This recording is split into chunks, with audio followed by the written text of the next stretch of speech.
And welcome, Rugby Rant fans. It's the draft special, episode 106. We are here live again, talking about the MLR Draft, which is going to go live in about 17 minutes. It's the big guy. It's the hammer. We have a special guest with us today, Alex Goff. How you doing? I'm doing great. How are you guys doing? We're doing good. He's part of the Goff Rugby Report. If you haven't read Alex Goff stuff, I don't think you actually know what American rugby is about. That way. Between him and Dougie Coyle, if they haven't written about you, you're nothing in American rugby. And to be honest, they have never written anything about me. So there you go, fellas. Yeah, I was going to say I'm right at nothing. So I have some work to do. But I think I want all fans. Yeah, I'm working on it. And that's all I'm looking for is progress, Doug.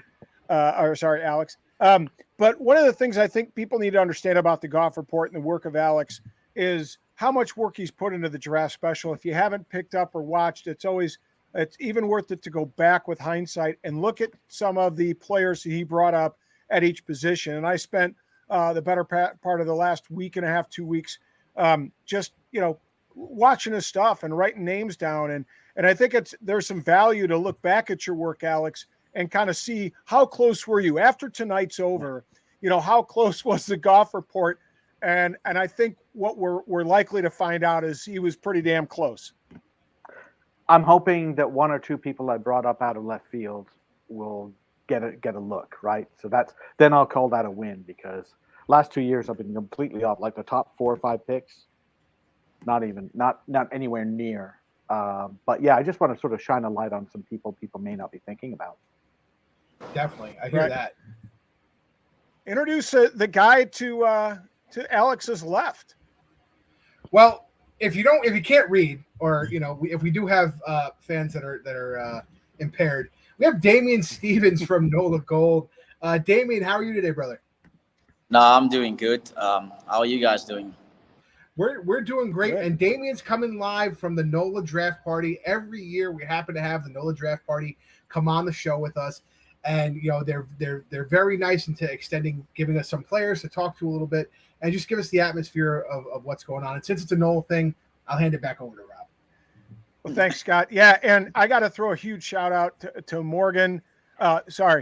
Morgan Falcon, who makes all this stuff happen, right? She's been incredibly gracious to me, incredibly gracious to the show in giving us access to players throughout the season, to Fitz, to Kane and his coaching staff, and of course, guys like Damian come on and share a bit of knowledge with us, so we get some insight into the NOLA Gold. I don't know how much other fans appreciate it, but I know as the number one NOLA Gold fan north of the Mason-Dixon line, I freaking love it, and I get so excited when I get to talk to guys from the NOLA Gold.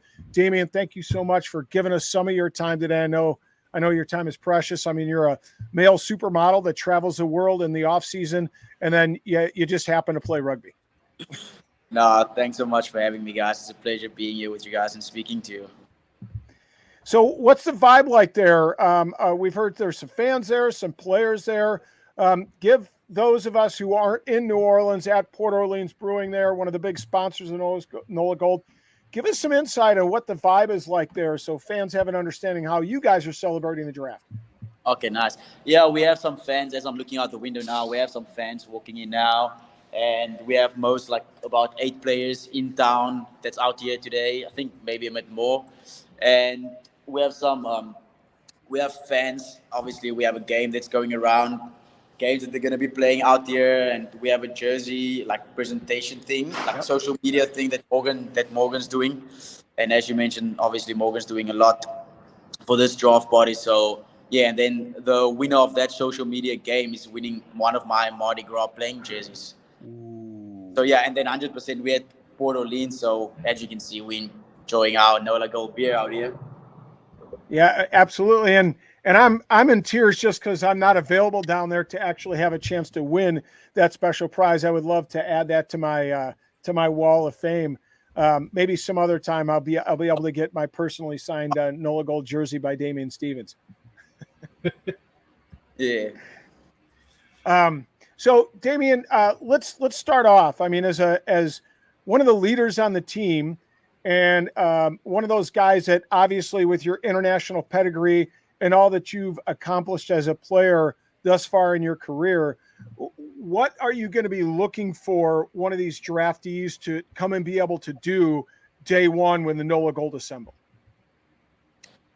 I mean, as you know, Rob, and you're a big fan, and obviously you've interacted with most of the guys here, and especially the coaching staff. Like, you know, the family, the brotherhood, the camaraderie we build here in New Orleans. And I mean, any person you meet in New Orleans, everyone's just amazing people.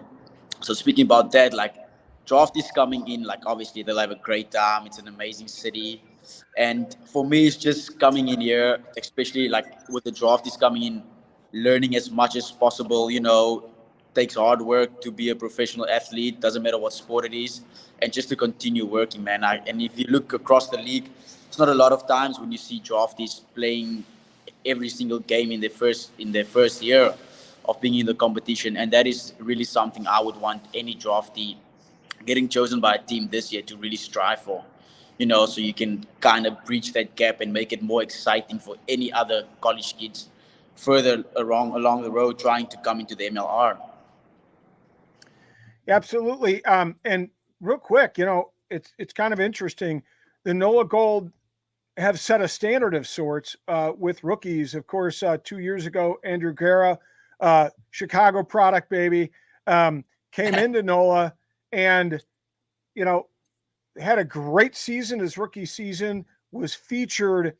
I can't remember how many games. I think he played 12 of 16 games and won Rookie of the Year honors. What stood out about him and Andrew as a draftee, and what could a potential draftee to NOLA learn from Andrew as they work side by side? Rob, just to add on to Andrew's resume, he became an capped Eagle as well. True. That's true. Against the Blacks, played against the All Blacks a year after finishing college.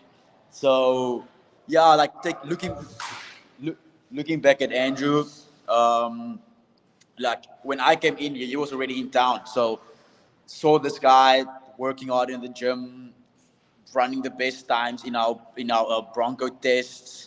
It's just quiet guy, listening, taking in as much information as he possibly can, you know, learning from the older guys, the experienced guys. And I mean, that all showed on the field. You know, probably one of the best loose forwards in last year's season. Became a capped Eagle and unfortunately got injured. But looking at him even now being injured and just how hard he works, staying motivated every day, you know, it's just he's really, really a great example. And I'm sure that any draftee coming in here can really go up to him, ask him any question, and he would probably have the right answers for them.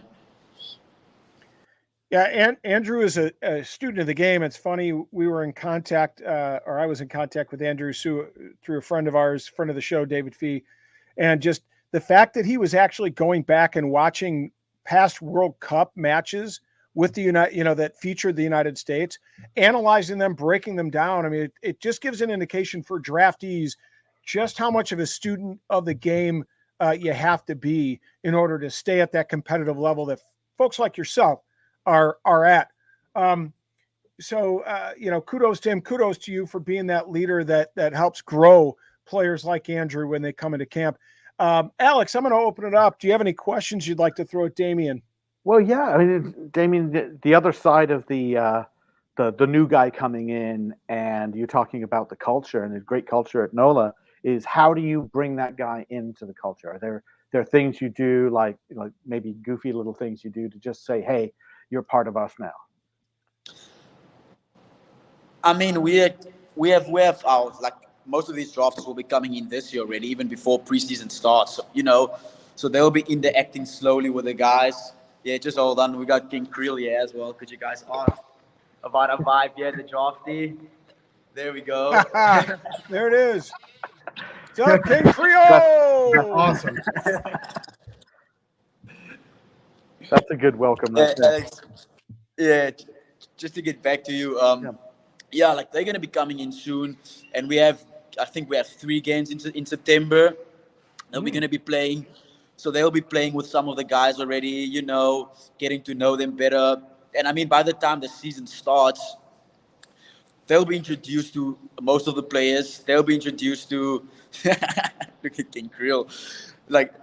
So they'll be introduced to a lot of stuff in town, you know. So by the time that the season actually starts and preseason starts, they would be so into everything that we want to try and achieve going forward, and I mean, it's pretty easy adjustment going forward. So it was easy adjustment for me as well when I arrived here. So yeah.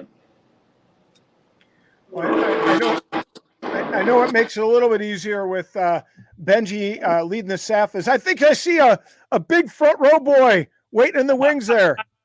How we doing?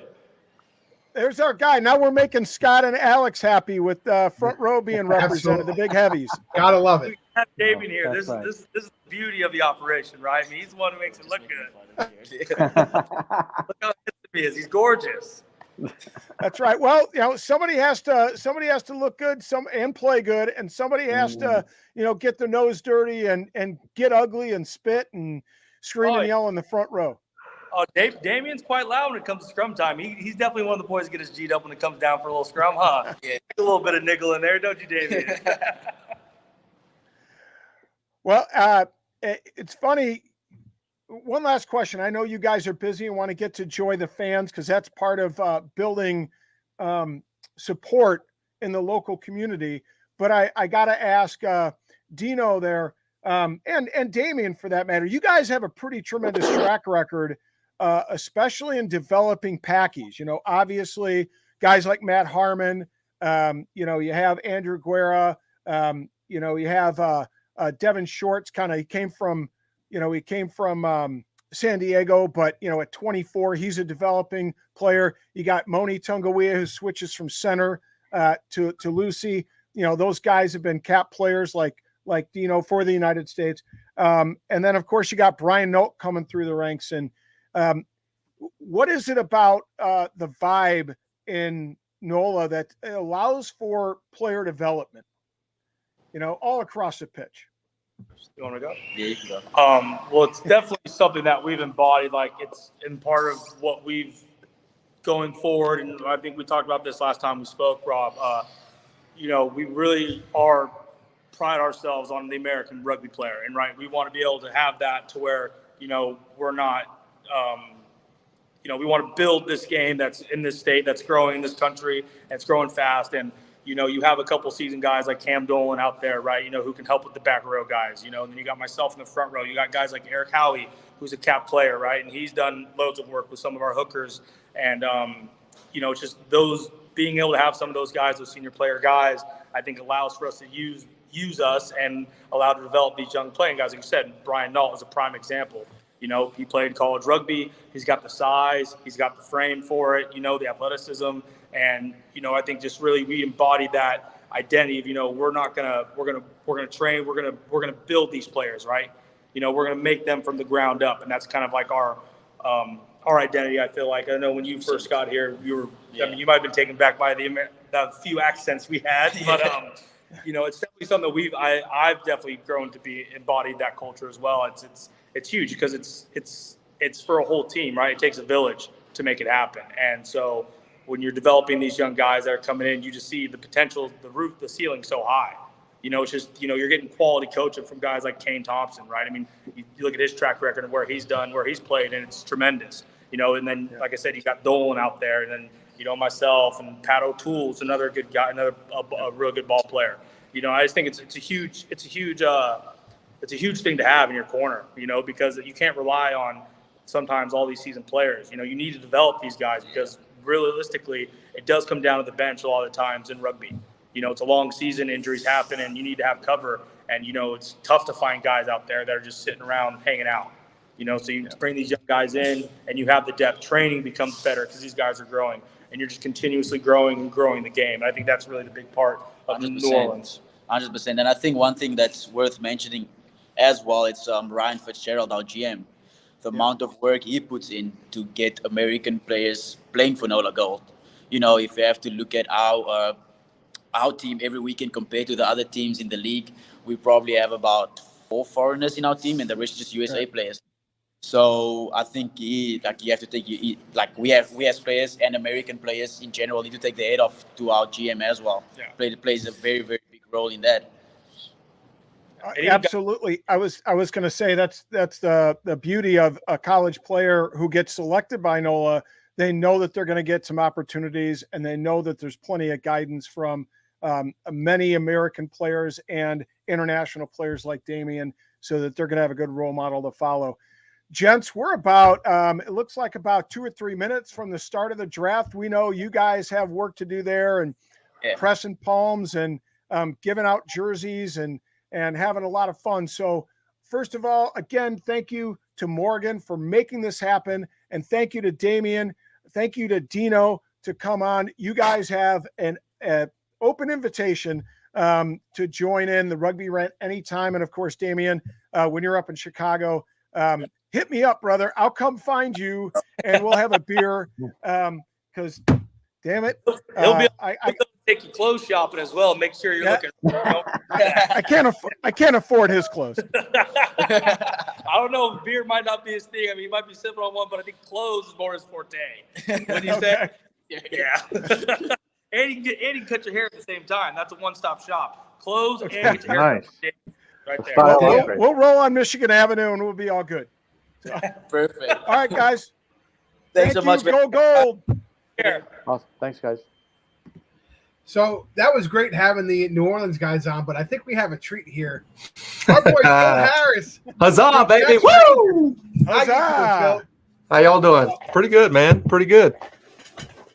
Just enjoying myself here up at the studio at the Granite Outpost here. Nice. Just excited to see what we got going for the early second round and late third round for the Jacks.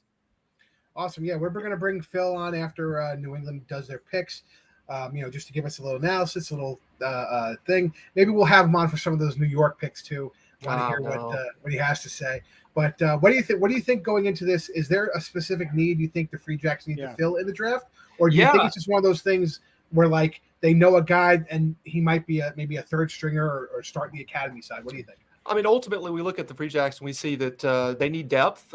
Team needs right now, I think prop is an area of concern, a fly half, but I don't think you're going to find a starting fly half in this draft. Maybe develop a guy under the main guy that they might get from an NPC team or Curry Cup team. Wing is looking a little light as well, and fullback as well. We've got 17 returning players that have contracts beyond this upcoming season. Other than that, there's a lot of guys out there that don't necessarily have contracts that they may have signed on with the Jacks for further years, but we're just not aware of that. There's no announcements yet at this point. So, yeah, there's a lot of places where the Jacks can pick some guys in this second and third round. Definitely. No, I think it's one of those things where everybody needs depth. We know this is a game of attrition, and there are guys, even if you need depth, sometimes you need depth quickly. And sometimes you could look at the draft and say, I can develop this person into a starter or a person who's going to get a lot of minutes early on. So I think it just depends what you need, individual team needs. I think we're going to see a lot of things. NOLA obviously has a ton of draft picks. This is the thing that Fitzy likes to do. He likes to develop these players. And I have a feeling we're not going to see that many foreign players, foreign eligible players be drafted. That seems to be a pattern of what we've been seeing the last couple of years. For sure. But the draft, if you guys aren't watching right now, the draft is started on FS2. We got who do we got? Mike Petrie, and we've got Stacy. Stacy, yep. Stacy Pates, and is that Bryce Campbell? Yeah, no, it's Connor. Mooneyham, Connor Mooneyham. Mooneyham, yeah. There we go. Sorry, I'm watching it on my little phone here. Yeah, me too. It's tough to see. I was looking at Petrie has a great production. Petrie has like a whole piece just shading his face. So you can barely see him. We might have better production right now. The lighting could be better. Let's just throw that out there. Yeah. But they're on FS2 for round 1, and then the next 2 rounds are on TRN. So if you have FS2, obviously this is kind of a watch along, read along, talk along, and then go to TRN for those second, third rounds. If you also want just New England content, Phil, you're live with your guys, right? Unfortunately not. I chose you guys over them, so I'm sure they're very upset. But I wanted to. Oh, then we'll keep Phil on. We'll keep Phil on the whole time then. If he's just stay listen. with us, I don't have much to say other than Free Jacks players and Free Jacks draft picks, but I'll stay on here. Yeah, no big deal. Yeah, no, that's the part we want to talk about. What we think is going to go on here. As I want to kid it off to Alex. Alex rolls really deep in collegiate rugby. He's the guy that we go to for any information we're asking Alex. So, so Alex, what do you think? We're looking at the draft here, and I think one of the things you're going to see is some of these players from top 10 schools. Who do you think is going to have the most pick by school? Lindenwood. I mean, they've got the most guys. They've got the most guys there, for one thing. But almost all of these guys are actually legit starting players who contribute very well. And if they follow what I think they should do, which they never have, which is pick more tight fives and not worry too much about outside backs, especially early on, then they've got quite a bunch of and tight five, also back row, but they've got some very, very good players there. So I would lean toward Lindenwood. And people are sort of like, I mean, St. Mary's has a couple of players in there. Cal has a couple of players in there. Lindenwood has like 8. So what's interesting, Alex, is that over the last 2 drafts, one of the schools that really showed out, aside from Lindenwood, in that top 10 was Life University, and we didn't see a ton of Life guys in the draft this year. Is that because we're seeing the last guys of the of the Scotty Lawrence era kind of having been moved out, or are we just seeing that they're very young and we might see LU show up hard, next season and the season beyond? Yeah, I think it's the second thing. Life is a good team this past year, but they were down a little bit, and so the issue is that they struggled a little bit with getting past Lindenwood. They were beaten by Lindenwood and to win the conference, stuff like that. That was all partly twice, by the way, just and issues and stuff like that. Yes, exactly. They had some. Certainly, youth was part of that. Inexperience was part of that. So I do think you will see in the next couple of years a few more players. But yeah, look, they didn't have a Harley Wheeler. They didn't have a Ryan Reese. They didn't have a Karoy or something like that, or Mooningham, obviously in this year. But hey, they may next year. I have another question. Do you think there's going to be anybody besides Toronto picking Canadian collegiate players? That's a really interesting question. And I've noticed there are a few Canadian players sprinkled around the league. And the guys that I looked at, there are several that are very impressive. Seattle has been known to put a Canadian on the team. I think that, you probably will be. I mean, look, I'm looking at second row, Ben Newhook out of UVic. This guy's as good as anybody. I mean, really. There's. I mean, the locks are great this year. The locks are terrific this year. And you sit there and say, we need a lock. You can get Gelhaus, you can Gala, you can go Colin Grosh from West Point. You can do Chase Jones. Ben Newhook is also terrific. Big bodied, 6'5", 240 something. There are players out there that I think American clubs should pick. I mean, I think, and you talk about locks, you can't teach height, right? So if you need a lock and you want them a certain size, now's the time to get the rights to them. We just posted on the Rugby Rant page an article Alex wrote a couple days ago about how the draft works, eligibility rules, what happens if you get picked and you don't want to sign it, things like that. It's a very great article. It explains a lot of the intricacies that people don't understand, or if you're not into it as much as we are, it kind of lays it out there. So go check that out. I put it on the Rugby Rant page. A great article by Alex. So speaking of that, do you think that eventually, because it seems as though it's become more of a regional draft, the first couple drafts, do you think it'll eventually change where guys are going to want to relocate? Yeah, when the money's there, yes. But right now, I mean, really, people. I mean, we just talking about Brian Knowlton. I remember that because Brian, I've known Brian for a very long time, and he's from Shelton, Washington, right next to where I used to live. So there was a lot of talk about, is he going to go SeaWorld because he's at home and it's easier or whatever. And actually, he didn't do that at all because he wanted to go out and see the world. Good for him. That's fantastic. But there's always that kind of conversation. Hey, look, if we get this guy, I mean, honestly, he can stay with his parents. He can stay with his parents and come to training. Doesn't have to pay rent, and and do it that way. So yeah, they circle around that for a while. We need the money. I mean, we need to get up into the, the $50,000 area for them. I think so. I think Phil. you're right. Yeah. Yeah, I'm sorry. I got a question for Alex. This may have been covered in your article, but I just wanted to ask. I specifically know a player that did not declare for the draft because his intention is to live in a specific city where he has a job lined up after college. But he might want to play for that specific team in that city. What is his path going to look like? He has to wait. But really, what he does is he doesn't play next season. Okay. And he probably officially, I think the way the wording was a little bit muddy, but I think what it works is midway through the 2024 season, he can sign, no questions asked. Now he can go and apply, and the team can go, hey, look, this guy had he moved here, got a job, everything, showed up at training, played with our academy, and he's awesome. Please, can we sign him early? And the league has said there's a case-by-case basis, so he could play. But really, I mean, what are the chances that somebody's going to be so crucial that he's going to be needed that first year? So I don't think it really hurts him. Goes and shows up, and I used Austin as an example because I lived there for a bit, and they have 2 fantastic men's clubs there. But you can go and play for a terrific men's club in Austin, show your worth, play really good competition. They should the pro team there, whatever they're going to call them, if they change the name. But there were the Gilgronis would send people and watch and see how they're developing. So that would be a great example. And it doesn't eliminate them from playing on their academy team. No, that's right. Yeah, it's just Major League Rugby.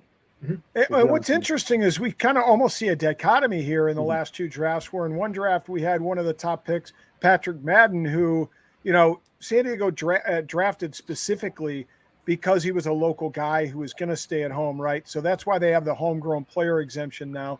Then we see a guy like Connor Buckley, who, while he entered the draft, there was a wink and a nod by Rooney going, this is a guy we've developed before the homegrown exemption, a guy that we've developed. We want him. And, the Lizard made it happen, right? And then you got a guy, like you said, like Brian Nolt, who probably saw Nola Gold has a knack for developing American players, and more specifically American front row players. So that might be my best choice. Yeah, I mean, you look. Nola doesn't have the most picks this draft, but they have. Looks like we have a first pick coming up. Yeah, I'm sorry, just so you know. Yeah, let's wait for it. I'm probably behind you guys because I'm on the damn phone. So. Yeah, Commissioner Killebrew just stepped up to the plate here. Oh yeah, I must be way behind you guys because I still see Mikey Petrie, my boy Peaches. And for those that can't see it, Sam Gala, the number 1 pick. Congratulations, Alex Goff. You identified him as probably a likely first-round pick, so kudos to you. Finally, I got something remotely correct. You got it right. And I was going to. I would say that. Look, Dallas. Picks in the whole thing. Dallas picks in the whole draft, and they've got to win ball. I actually watched Dallas. Those guys got to win some ball, and Sam Gala is the guy to do it. Exactly. You were talking about those locks and those loose forwards, and he's the guy there. Cal, Rick, how you doing, brother? Okay, we lost Rick. That's okay. But you know what? Rick, he was going to give us the vibe on Dallas when they picked number 1 Rick, as selection, you guys know, Sam Gala. One of the guys who heads the Jackal Den. This is the 2nd year in a row. Obviously, Dallas has the first pick.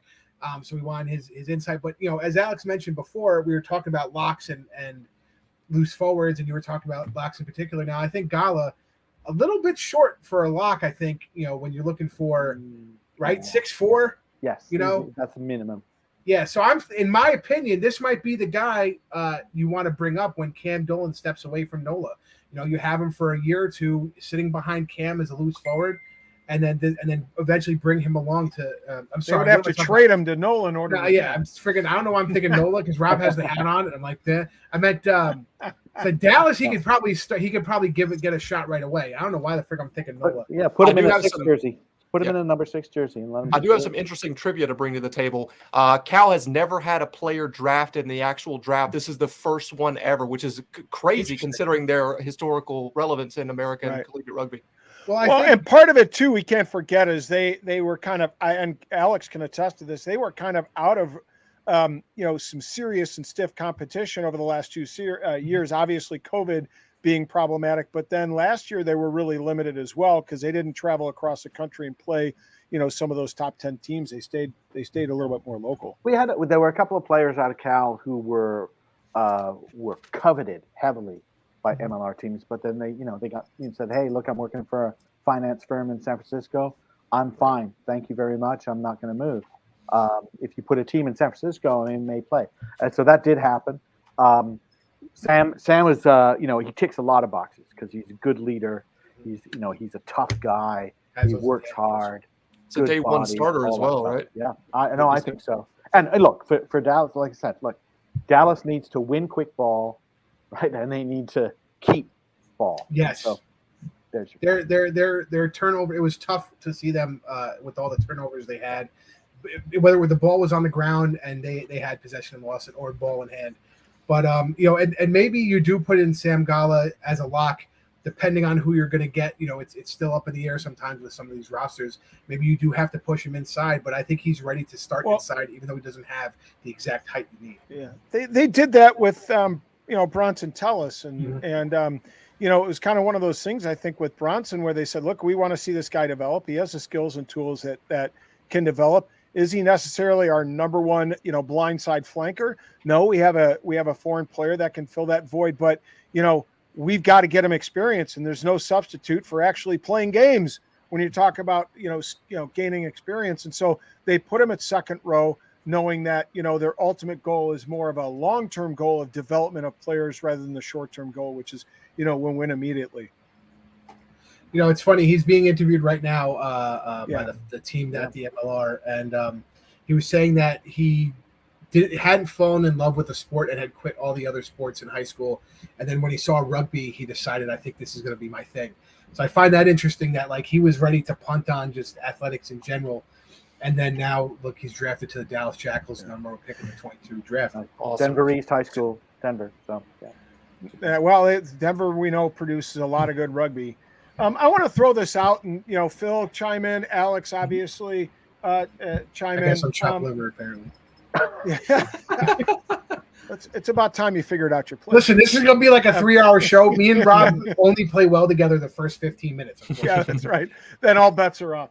One of the things that I want to bring up, and again, I'd like to look to our two guests, but by all means, the big guy is welcome to chime in. As we look at last year, we had 3 rounds last year, which is different from 2020 when I think we only had 2, right? Mm-hmm. That's right. And so, we have a great opportunity at the end of the 2022 season to do a bit of comparison. What are we going to see out of this draft class? Do you think that we'll see, numbers that are better in this draft class, or are they going to be a fall off from last year? And it looks like Killebrew is stepping up to the mic here with the Nola Gold second pick of the draft, again by Nola Gold, and they choose Sebastiano Viliani. So St. Bonnie's, right? Yeah, yes. St. Bonaventure. Yeah, Bonaventure. Yeah. We'll talk a little bit about him, and we'll come back to our question. I just want to step up. I watched some video of him. Really nice boot. Nifty step off of both feet, left and right. A kind of a crafty little player. Alex, where do you see him playing? You have some familiarity with. He was playing scrum half at the Collegiate Shield game, and was pretty creative there. I do think he tracks as a 9/10 / maybe a fullback. And if I'm a rookie back like that, that's what I want to be. I want to be able to say, look, put me in a number 21 jersey and I'll be whatever you need. And I one of my videos I talked about it, perhaps ad nauseum, highlight videos by scrum halves that didn't show them passing. Yeah. And we really showed a lot of them running and a lot of them, just doing a lot of flashy stuff. It's like, dude, show me how you can get to a ruck after ruck after ruck, not be late and get good passes off. He can do it. They Bonnie's had a very good team. They ran their system very well coached. Tui Osborne knows what he's doing. Viliana's a very nice pick there, but he because of his versatility and his ability to read the game. I like it more than just saying, "Oh, we got a scrum half." Yeah. Go ahead and add some context here, Phill. I was just going to say that, all of my collegiate rugby knowledge either comes from the University of South Carolina or Zach Lanning, who's spoon-fed me information over the past week. I just have this great New England tradition that I'm continuing here of knowing nothing of collegiate rugby players or collegiate players of any kind whatsoever. We're Johnny-come-latelys. We look about a week before any type of draft and see who's good and hope the Patriots and Red Sox, all those teams get them. But I've heard that scrum halves are not really something that teams draft for whatever reason. There's all these guys that could be go undrafted, and scrum half is not a position that normally gets drafted. I think that's pretty interesting, but that's all the context that I have. Well, no, I think it's true, and I think everyone remembers Connor Buckley, and there was the expectation because he was a Schultz Award finalist. Okay. He was one of and the winner wasn't declaring for the draft. People thinking, okay, he could be way up there, but then New York traded away all their picks, and as you said, Rob, he's like, there was a wink and a nod that no one else is going to be taken, and that's he's fine. a Brooklyn kid. He's staying in Brooklyn, son. But you know what? They didn't really communicate that to Connor, and I think that was one of those edgy things of like, can we even talk to him?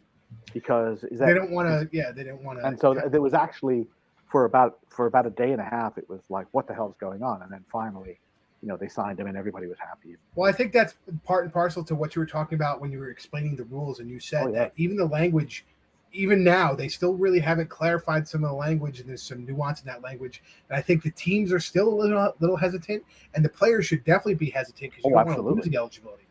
So I think we need to, I don't know if a CBA would change this, but it's one of those things where I think we have to figure out, what's going on and really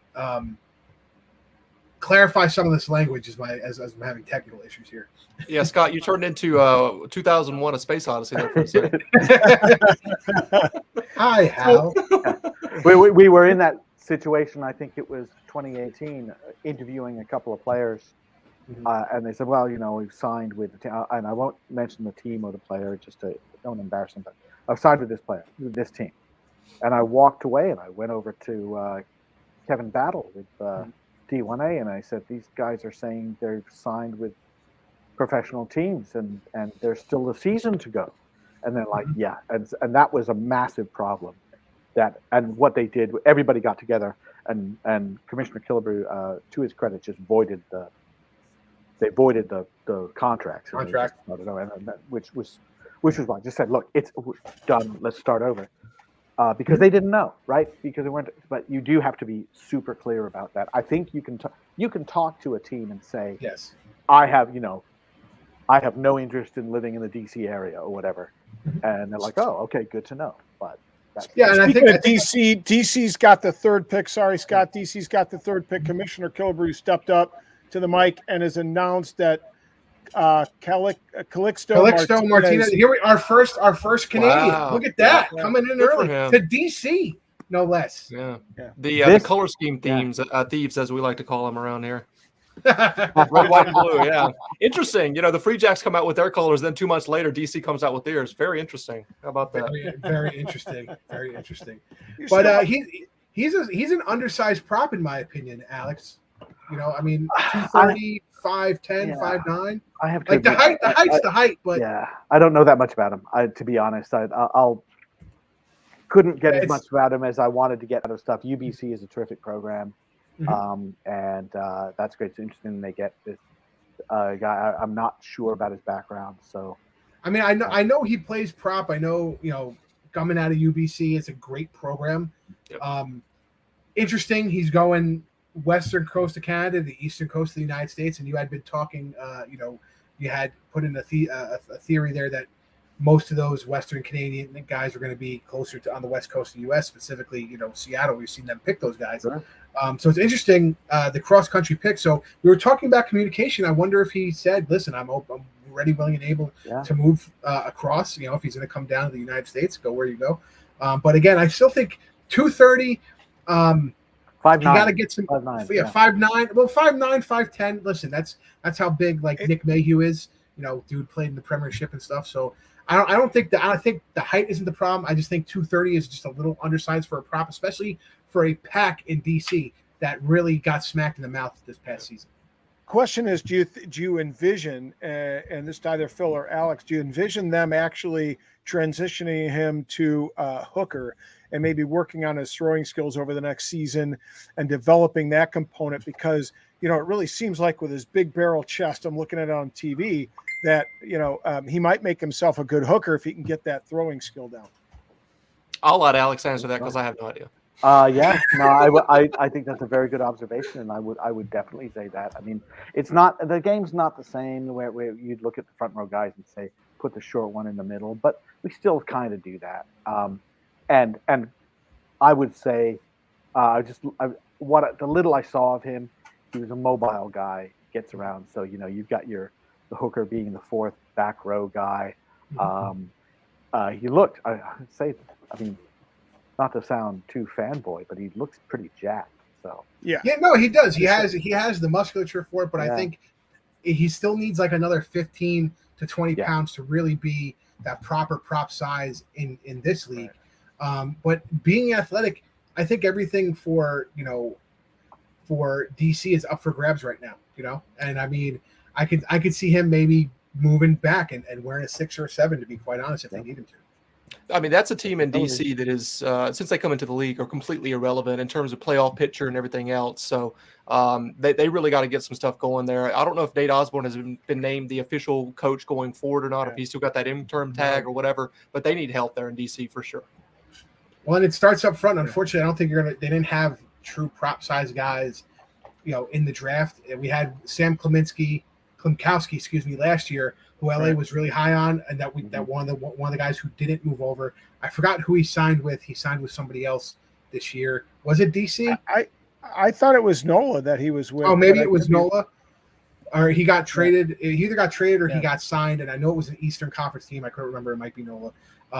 So again, I haven't really seen any prop size guys. I think unfortunately it's going to be one of the positions that you don't necessarily draft unless you find that one unicorn that's going to be that size. Right. I think you're going to look outside. Or, again, if you can find a guy, maybe Calixto Martinez is the guy you develop.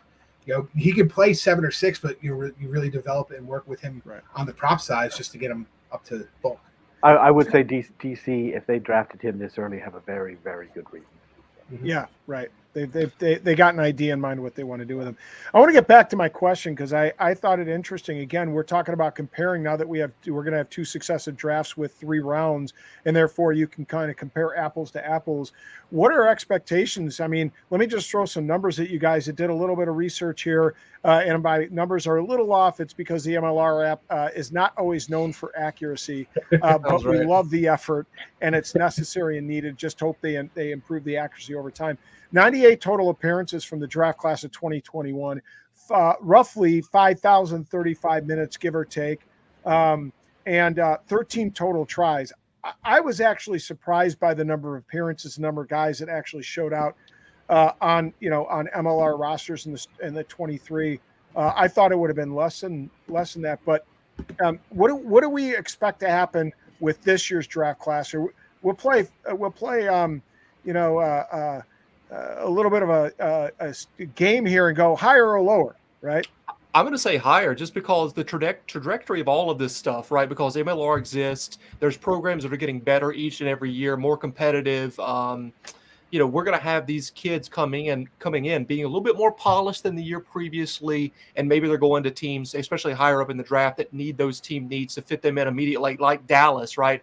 The kid that just got drafted, Sam, I expect him to start all year long unless there's an injury, knock on wood. Hopefully that's not the case. But, I think as the years continue on, we will see more and more involvement from these draft picks early on, as long as everything continues to get better with the trajectory of going up with our collegiate rugby programs. Oh, sorry. Go ahead, Alex. Oh, go ahead, Scott. I was going to agree with Phill. One of the things a few things really we agree on. I think what you're going to see is the academy teams are going to round out a little more this year. I think you're going to have a little bit more robust academy schedule. I think last year people were still rushing to do their finishing touches on the regular big club teams. And now I think you're going to see more of these guys get more and more playing time in the academy system. I know I saw it with Rooney, with guys like Pete Reyes. Pete Reyes going to Canada to play some rugby before the season and maybe get him ready for some more playing time in the MLR. And I think that's what you'll see. They'll get drafted. They'll go into the academy system, or maybe they're ready right now with Calixto. And they will get playing time. It's tradition. It's attrition. It looks like we're coming up with our fourth pick. Commissioners on the are they giving big hugs like in the NFL draft or no? I don't know. I've seen shirts being handed out, but I don't know how many hugs they've been giving out. It looks like Atlanta's got the pick, and they perhaps I didn't have the most recent draft order, but did they trade that pick away? Utah had been the number Utah. 4. Yeah. So it looks like they traded away, and it's Seth Purdy from UC Berkeley. Cal. Yep. Yeah. Oh, it's Cal. Another Canadian though. Another Canadian. Yeah, he is a Canadian, right? Purdy's terrific player. Big, strong body. Can run. Can pass. Can catch. Can play 10. Can play 12. Could probably play 13. Could probably play a little fullback. He's very versatile. Very smart. He's come through. I mean, the high school rugby in BC is really great, and he comes out of that and then goes into Cal. Played there for 5 years. Was very well thought of. So, yes, that's a good mature pickup. That's another one. To your point, Phil. I mean, this guy would be expected to get starting minutes. And I think he can get starting minutes, especially if he's going to be at that center position. I wonder what ATL is going to look like at that center position. We know that that Will Leonard out there, Harley Wheeler, a bunch of guys. So I wonder, is somebody not coming back in the regular rotation from 2022? I would so want to see Purdy and Wheeler in the same midfield I think it'd be exciting. Because those two teams, Life and Cal, do not get along. So it would just be fantastic to see them as teammates. I would love it. Looks like Toronto is up with number 5. Are they going a Canadian pick, gentlemen? Oh yeah, I mean, I think that's a safe bet, right? Owain Rutan. He's another BC guy, right? Yep, sure is. Yep. UBC. Yep. Flanker. I mean, not unexpected for them to take a Canadian player. Flanker, again, I think Toronto's pack had something lacking, and their offensive production from their forwards was something lacking. Had something lacking in this recent season. Their backs are great. It was not Andrew Quatron who happened to be traded to the New England Free Jacks. We're super excited to have him. Our hooker room is fantastic right now for the Free Jacks. Listen, it was a great trade by the Free Jacks to pick him up. It's a position he's going to get. He's going to excel in New England. But going back to what they did last year, the Toronto, in my opinion, was great on the back end, especially with their counterattack on kicks. But again, they were kind of lacking in forward offensive production, in my opinion. You didn't really see a lot of pick and goes. You saw them try and go out to the backs, and unfortunately, they kind of got stopped a lot. And that's kind of what killed a lot of their drives as you were going through the season. Well, I really liked Rutan. I'm excited about this. I mean, what an athlete! I mean, the guy can run. He's very tall.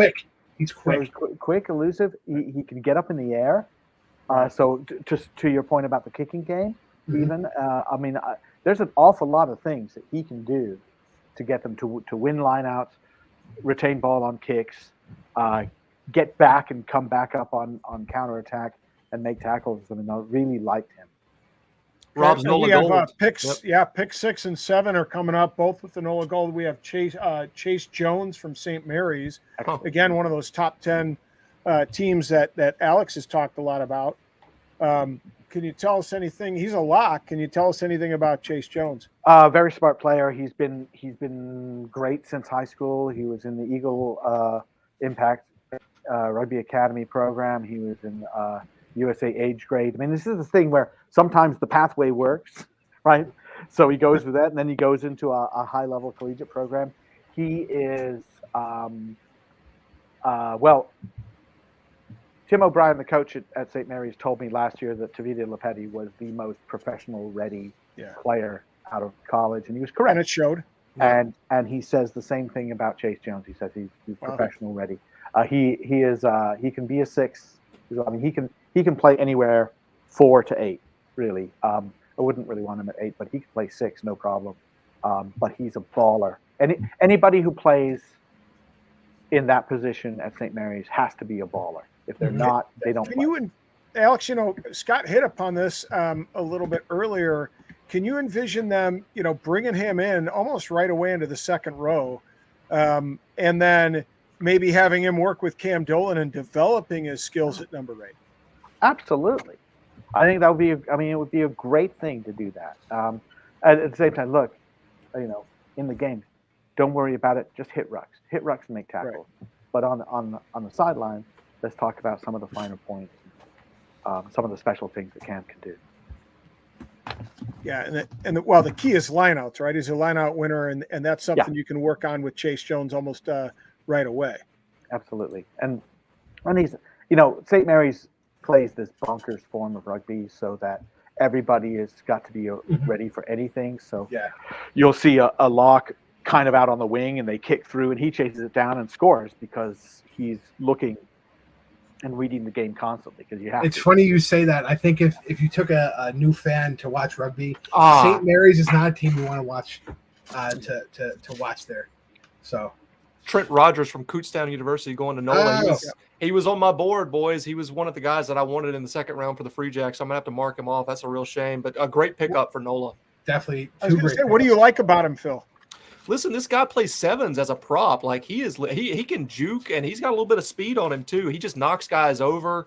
I think this guy, a little bit unpolished. I think he was a football player for quite a few years, and just looks fantastic on film. Everybody looks good in highlights, right? But he really stood out to me as a guy that the Free Jacks could have picked up in the second round. Unfortunately, he didn't get there for us. I did have some stats here. Let me look in my little notebook here. Tight head prop, Kutztown, 6 foot, 280. I'll repeat, 280. 7s player with power and can move. Highest bench press reps at the Rugby Showcase, 225 pounds. He hit that 29 times. Yep. There you go. Yeah. His Bronco time was outstanding too, I believe. I believe his Bronco time was a 6:17 at 280 friggin' pounds. Incredible. That's a quick Bronco time, believe it or not, at that weight. So we talk about props. He might be prop ready as far as getting his head dirty with the big boys. I think the question becomes, where does he fit and into NOLA? It's going to be tough breaking in to get starting minutes with their front row, but you see him coming on as a reserve right away, Alex, right? Yeah, you need 4 props in the game generally, and absolutely just get him in there 15, 20 minutes and see. And as you look on the national team, David Ainuu, that's what he's been doing at Toulouse since he was 19 years old. And they ease him in. They don't just say, go in there and give us 80, and when you fail, we'll bench you for 3 weeks. Yeah. But yeah, look, they're going to look at him. He's big boy, right? But in college, as opposed to playing professional adult male rugby in New Orleans, I don't know. I mean, the weather crazy. He may have to shed a few pounds. He may have to. Whoa. To me, that sounds like a sin, Alex. But okay, I mean, if you think so. No, I think you're right. I think if he can get down, 10 to 15 pounds, I think he'll do better in NOLA. But it's one of those things where I do think he's prop ready to practice with the big boys down there in the front row. So one of the things we don't talk about prop a lot, but is I think really important is lifting in the line out, and that sort of thing between minute 55 and 65, and you're really tired and you've got a crucial line out, and you've got to get your guy up the same speed as you did 10, 15, 20 minutes ago, or you miss the throw. And that's going to be an important thing. And somebody like Cam Dolan is not going to let those standards slip. He said, look, you've got to get me up there. Yep. And I think showing you that 29 rep count is showing that he probably does have the stamina for at least 60 minutes to get up there. Yeah. Absolutely. So, getting back to the question, Alex, we didn't get a chance to get your take on, what do we expect in terms of comparatively, at the end of 2020, 2023, what do we expect to see happen? Some people were saying to me it seemed like a light draft, and the thing is, the difference between this group and the last 2 years is that there weren't obvious high draft guys, like really, shiny objects. Sam Gall is great, but he's not a shiny object. He's an airbrushed, blunt object. But I looked at it and said, look, what I saw was I had it written down, like 40 type 5 guys, of which probably half of them were really good. A number of really good flankers. I think we had 14 flankers on the list. And at scrum half, actually, probably way too many scrum halves are out there. Right. But the depth is actually like 27 scrum halves. What are you kidding me?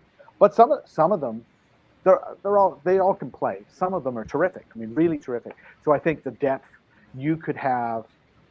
In previous years, I was thinking, who are you going to draft the last 6 or 7 picks? This time around, I think it's going to be the opposite. I think there are going to be very, very good players who are not drafted. Yeah, I agree with that fact. I think our talent is a little bit more spread out. Mm-hmm. But that's a good sign, especially for the potential for free agents to fill some spaces. It looks like Commissioner Killebrew stepping up with Dallas, and I believe Dallas is the 8th pick here. Mm-hmm. Let's see, they're picking Ethan Hager. So they went Victoria. So they went with a Canadian. Yeah, another Canadian south of the border. Crazy. So he's a wing out of University of Victoria. Again, West Coast of Victoria or West Coast of Canada coming in strong in the first round of the draft. Interesting pick. I think again, Dallas is looking for players that may be able to see playing time right away. And let's be honest, if a wing has enough quickness and can really, to me, and maybe this is just it's something I look into. You got to be able to tackle. I think that especially with Dallas, they were lacking on the defensive end. It's one of those things where you want the guy to be active with his feet. You want him to make sure he can run to get you open. But man, sometimes they're left alone on an island to tackle, and some of these guys are I feel are left wanting in their tackle ability. Correct me if I'm wrong with this, but my impression also of Dallas was cohesion. They had a lot of changes, right? They had injuries, whatever, but it seemed like there was different guys playing a lot of times.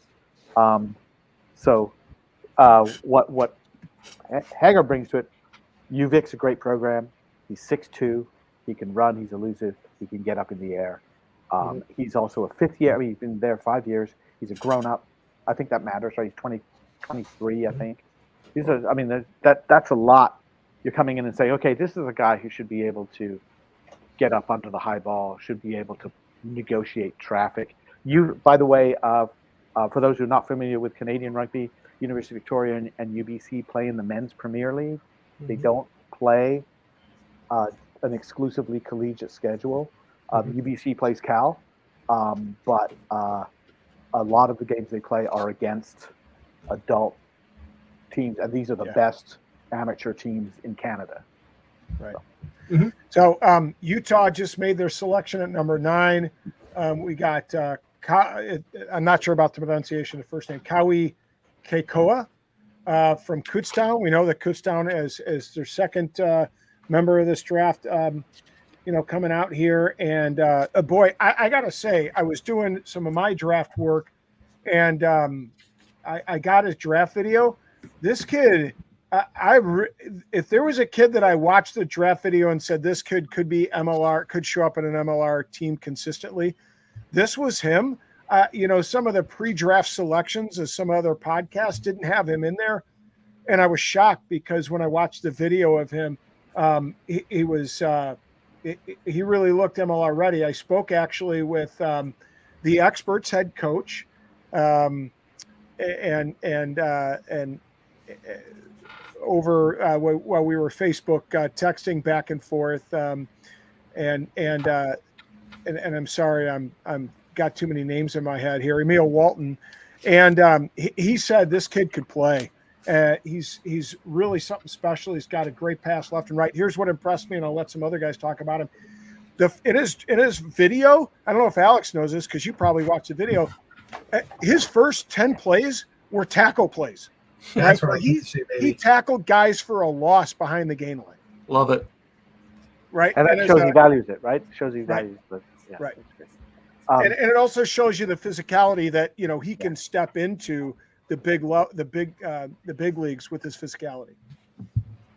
Kekoa Kauai was at the Collegiate Shield, which was in Utah, and was heavily overseen by Brandon Sparks. And I would imagine he got to know him really well. And so, very, very dynamic player. I have to say I'm shocked that we've got 2 scrum halves gone before Evan Conlon from Lindenwood. But, no Lindenwood players yet. So how about that? That's right. It's at the end of the day, how many are selected overall? It looks like. Listen, I will predict there'll be at least one LU guy. How about that? Looks like we had ATL's pick at number 10, Matthew Gelhaus. This is a guy you talked about a little bit, Alex. Yes. So this is like Rogers, like Chase Jones. These are guys who have been through a lot of the pathway stuff. Era. I was gonna say, wasn't he like 2019 under 20s or something? Yep. And when he Era did their first tour to Ontario, he was hugely influential in winning those games. Great in the lineout. I mean, it's a lineout pick as much as anything. He can do the other stuff, but he is a lineout guy. Lineout specialist, huh? Yeah. That's 3 for Kutztown as well, by the way, already. How about that? Good for them. Yeah. They're in Pennsylvania. Yeah. Let's see. It shows the strength of a program overall. For sure. So it's really good to see. But it makes, if you want to talk about regionality, you have NOLA and Atlanta picking 2 Kutztown guys. And then, like you said, with the Utah pick, Kekoa was already working, with Brandon Sparks, so that Jordan Sparks, so that going to the West Coast, kind of that makes sense for him. But the other 2 Kutztown guys staying on the East Coast, So I think we're starting to see, besides these Canadian picks, we're starting to see everybody kind of spread out, except for these Kutztown picks. It's interesting. So yeah, one thing I noticed about Kekoa is his lower body strength. Right. And that's kind of, I think, a hallmark is that you're looking for a guy to have some real power and be able to withstand the physicality. Of course, it's a long season. We got 18 weeks. You're playing 16 matches, practicing full time, little bit of a jump from a lot of the collegiate programs. Even those top-notch collegiate programs don't quite have that kind of physicality day in and day out. And so, you need somebody that has a bit of power that can withstand some of the punishment that'll happen day in and day out, of course, on game day. For sure. So we're at a conversion.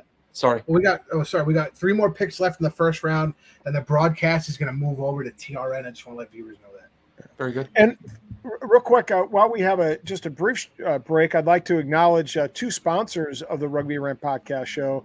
One of them is Tighthead Brewing, of course, here in Mundelein, Illinois.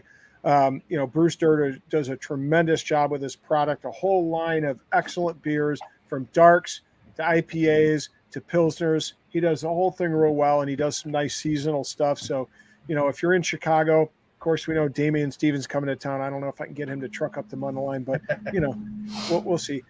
Check out Tighthead. And, of course, we have another one of our fine sponsors, Rugby Now.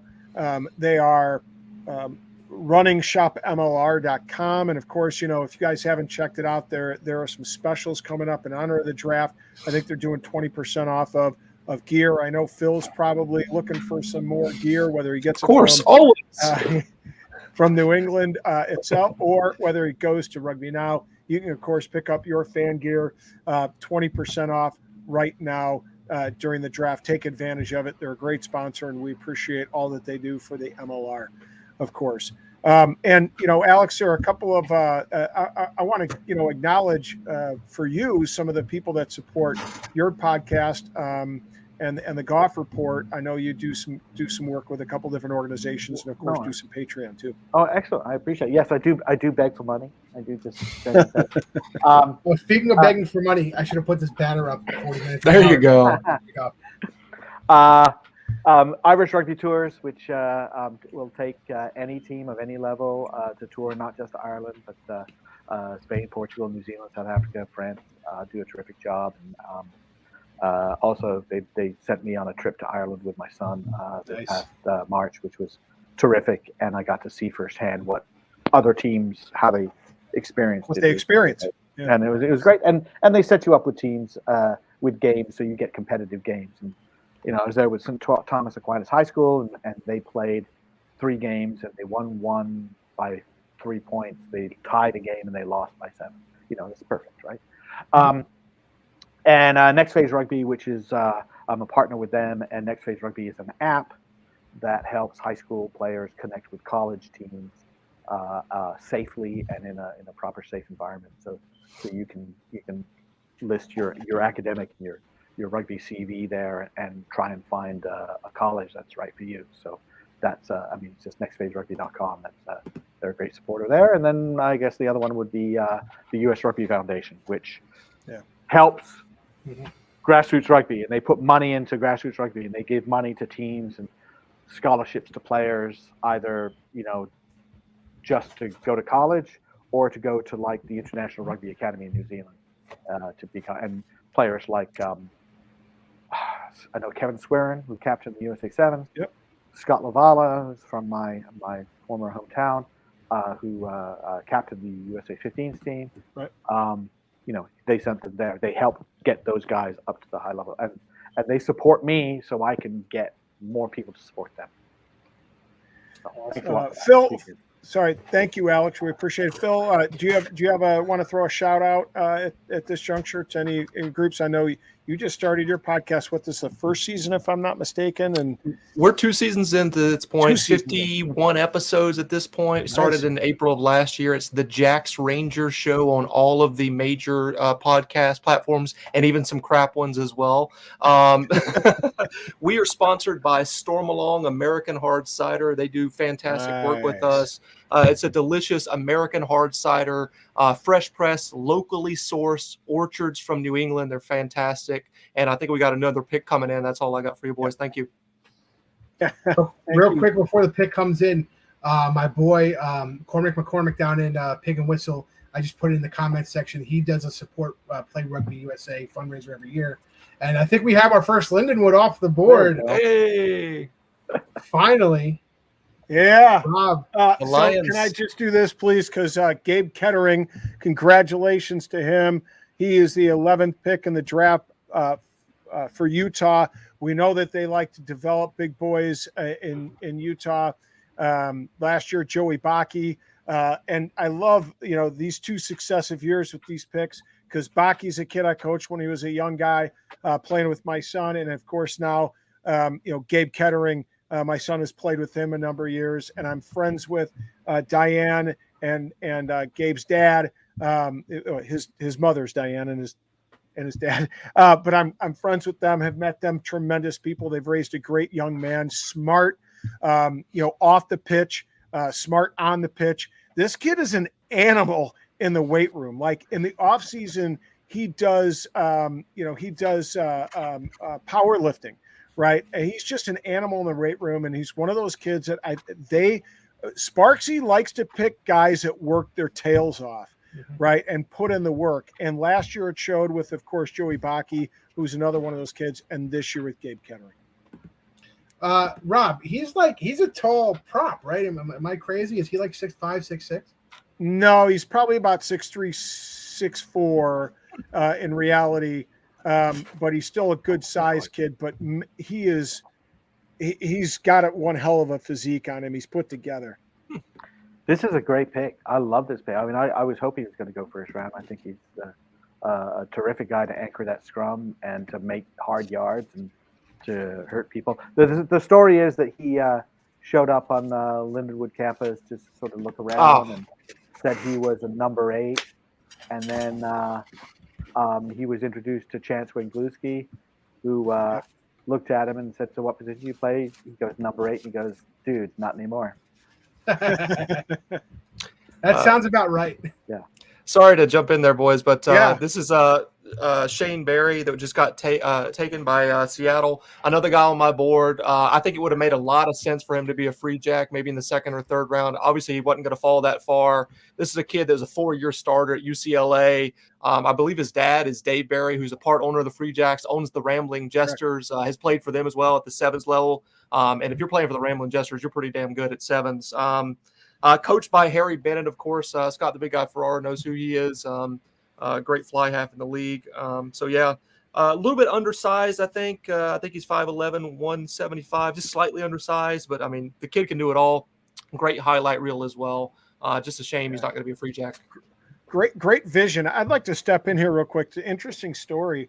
And I hope if Dave's listening, his dad's listening. I haven't ruined his mojo, but he contacted me a few weeks ago, and I know that we got a pick coming up here from New York, so we'll let Scott announce this one, and I'll come back to my story involving Shane Barry. Well, I'm like a couple minutes. I'm like minutes behind you guys in the broadcast. You gotta let me know when they're up here. It's up. Go ahead. It's up. So okay, great, because God forbid I have great timing. Anyway, we're going Queen's University of Charlotte. Doyle Hedgepeth. When you look at Doyle, you talk about a guy who's going to lay you out. He's a center. He runs like when I coach my youth football players, I tell them run like a man, don't run like a kid. This kid, 225, 6 feet. He's broad-shouldered. Honestly, you put on another 5 pounds of muscle on him, and you put him at center, and he's going to be rolling guys over. The other part of it, he can tackle. He loves contact. In talking with Stephen Lewis, we talked about him and the plays he made. The thing is, he has a step. He can go forward, but if he's in the open field, he'll take a step. So he's not fond of it, but he's going to do it, and usually he's successful at it. Generally, he reminds me physically of a Bastero. Bastero, honestly, he's as big as Bastero, but he plays like Will Leonard, and that's something we were missing in the centers, was that big, those big guys. And don't get me wrong, Jason Emery, Fassi Fuatai, great rugby players, but we need a basher. We need a guy who can go in, and when those plays out wide aren't working, can just run straight and take people out. And he does run straight, and guys do not like to be in front of him when he's running.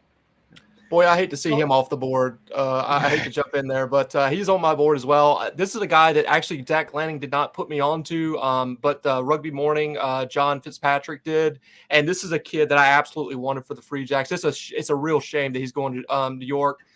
He's a Charlotte guy just like me, so it would have been great if he had ended up at the Free Jacks. Unfortunately not, but he's going to be a good player in this league. Yeah, he's, like I said, I think he might be one of those players that he will be successful. He'll get minutes early on. Don't think they'll be starting minutes, but I think eventually he'll break into the starting position at Rudy, especially when they know they're going to want to play smash mouth rugby. I don't know if this was. Go ahead. Sorry, go ahead.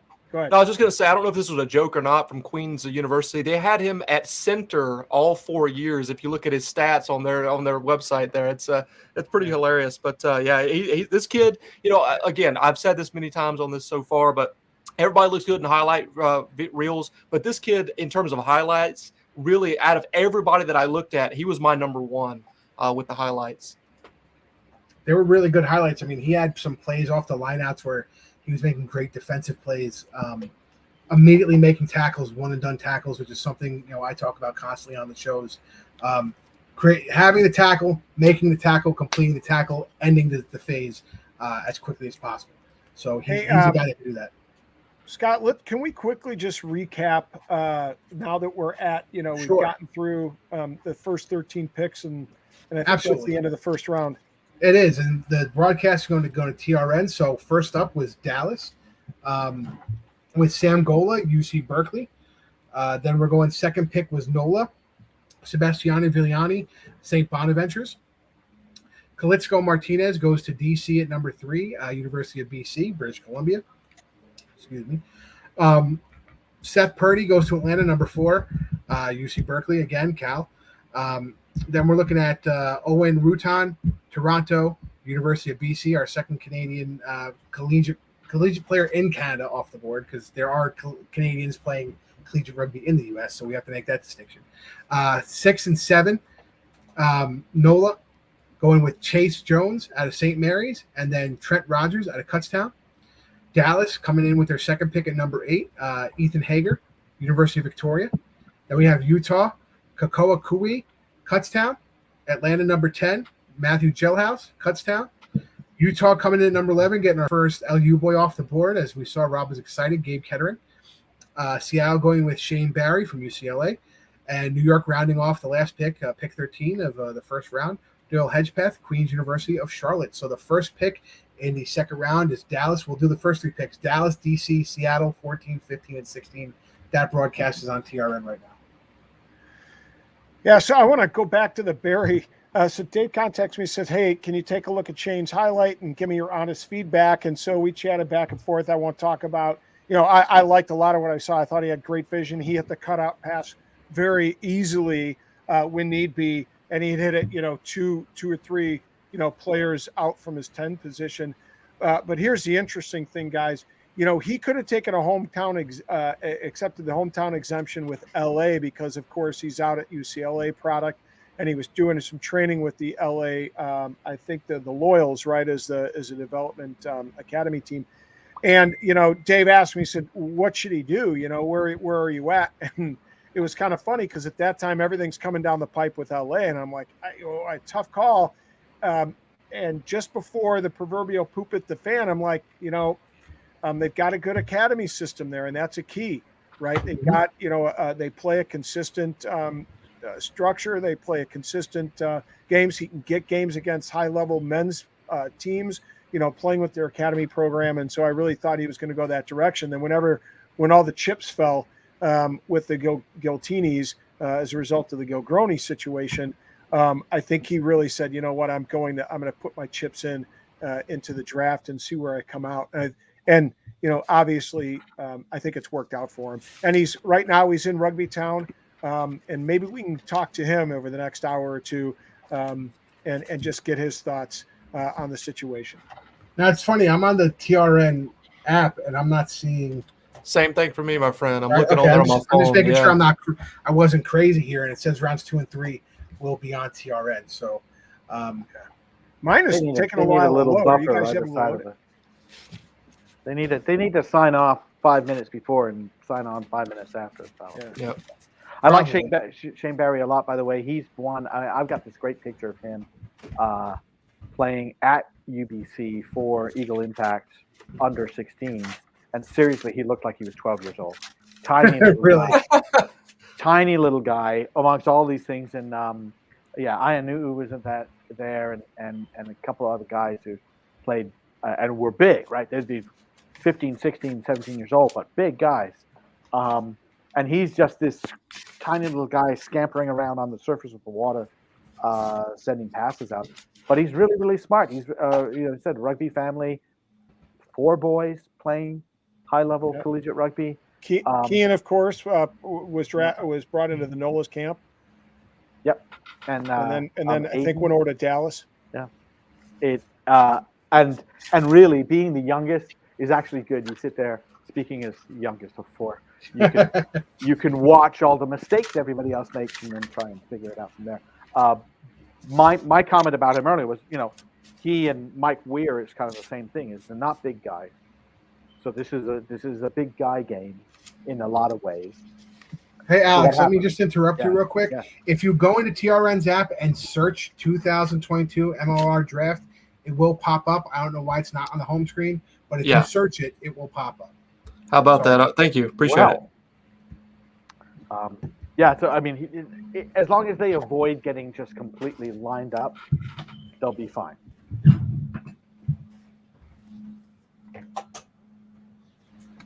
Okay. Yeah, I'm trying to pull it up on my computer, and it's been real slow. I'm not quite sure why. I got it. Looks like Dallas drafted Colin Gross or Grossi. Not sure where he's from. He's from West Point. Okay, excellent. I love him. He's a terrific player. He's another second row, and got a deferment on his military duty, So that's why he's in the draft. They said, the Army said, fine, do your pro rugby thing, then come back and give us your 4 years or 5 years, whatever it is. Good for him. But he gets a lot of work done. He's good in the line out. He's tough. He's not like bulky guy, but he's physically strong and makes hits. And he's playing for the national championship team. Looks like we've got Seattle's pick coming in here. Samuel Wiegert of Trinity Westland, I think it is. Just went off the screen here. That is Seattle's pick at 16, round number 2. Yeah, Trinity Western is a varsity program in British Columbia. Okay. A little bit, they're trying to chase UVic and UBC and Simon Fraser and be up at that level, but they do have some good players. So we got the Free Jacks up next here, guys. Just wanted to mention that Mike Weir is still on the board. Dartmouth guy, fly half, total package, can make all of the kicks. A little bit undersized based on my stats here, 5'10", 175. The pick is coming in right now for the Free Jacks, round number 2. And we're going to see who it is right now. Okay. So they take the Argentinian player, Tomas Caceres? Caceres. Yes. Oh, how about that? That is our first number 8. Yep. Our first specialist number 8. But Caceres was major player for Thomas More. They won Division 2. You're like, right. It's Division 2, and then he goes to the Collegiate Shield, and he's playing the same thing. And was it Scott? You said you can't coach 6'5". Height, baby. You can't coach height. He is a tall guy and athletic and good balance, great in the line out. And you know who one of his coaches were? Kyle Sumption, Rooney player, USA Eagle, a guy that knows his business. Kyle's great with the ball in hand. Kyle's great up in the air. That was his one of Kyle's things was being a hardworking player that does the grinding. So I think this is we were talking about Gross there. You mean talking about Gross? No, Sumption. Right, but coaching Colin Gross. Oh no, Tomas? Yeah. Oh, okay. Yeah. Because at West Point, and then Yes. Just Wow, University of Tennessee, first time ever, I believe, getting in here in Utah's pick. Gregory Genowick. Yeah. I'm quoted on University of Tennessee's website saying I didn't think he would get drafted. Janowick, basically Tennessee capped off their season with a game again. They were undefeated. They played Bowling Green, and Janowick scored 3 tries in that game. He's big. I mean, he's like the opposite of Gross. Gross, I said, was sort of thin but powerful. Janowick is like massive body. Put him in front of the door to the castle, and nobody can get by him. And he's got the long blonde hair to make the whole look. He's just a mean guy, not nice to play against. I worry about his fitness, to be honest, but he can win the line out. He scores on balls all the time, and he's a really grouchy dude. I love grouchy rugby players. Yeah, that's fantastic.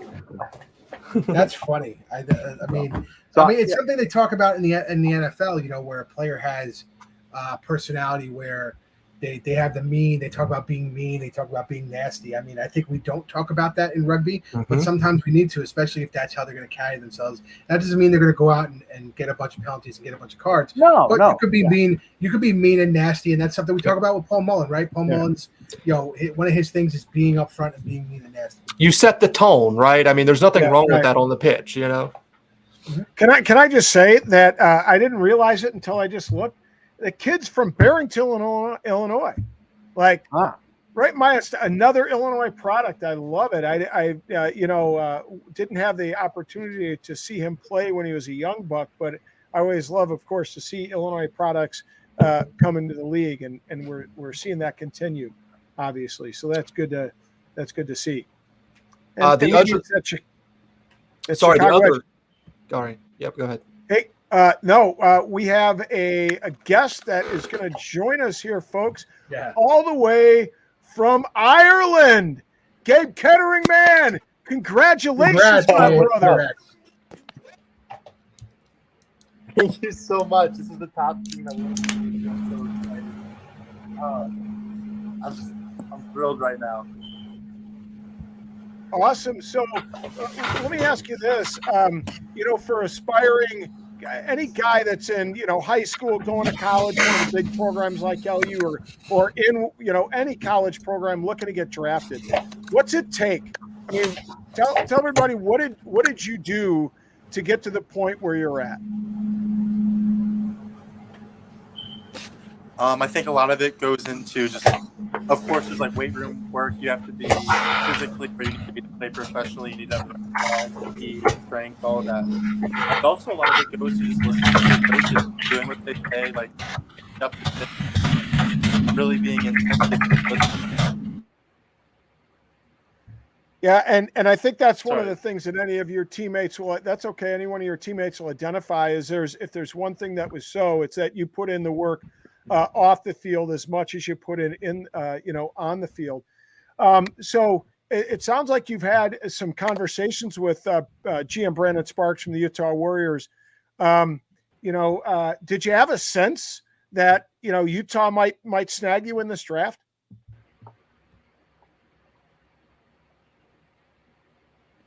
I don't know if we might have lost him a little bit. Yeah. Yeah. Again, fans, he's coming in from Ireland. He's actually, that bandwidth might have had a couple Guinnesses before the. Absolutely. While we work back, we'll talk about DC. I believe, right? There he is. We did. There he is. Here we go. So Gabe, what were your conversations like with Sparksy? Did you have a sense that they might pick you up in the draft prior to this evening?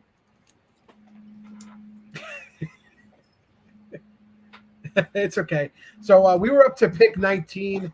DC picking Jack Manzo, another Cal guy. I think this is going to be an overall Cal Kutztown are going to be leading.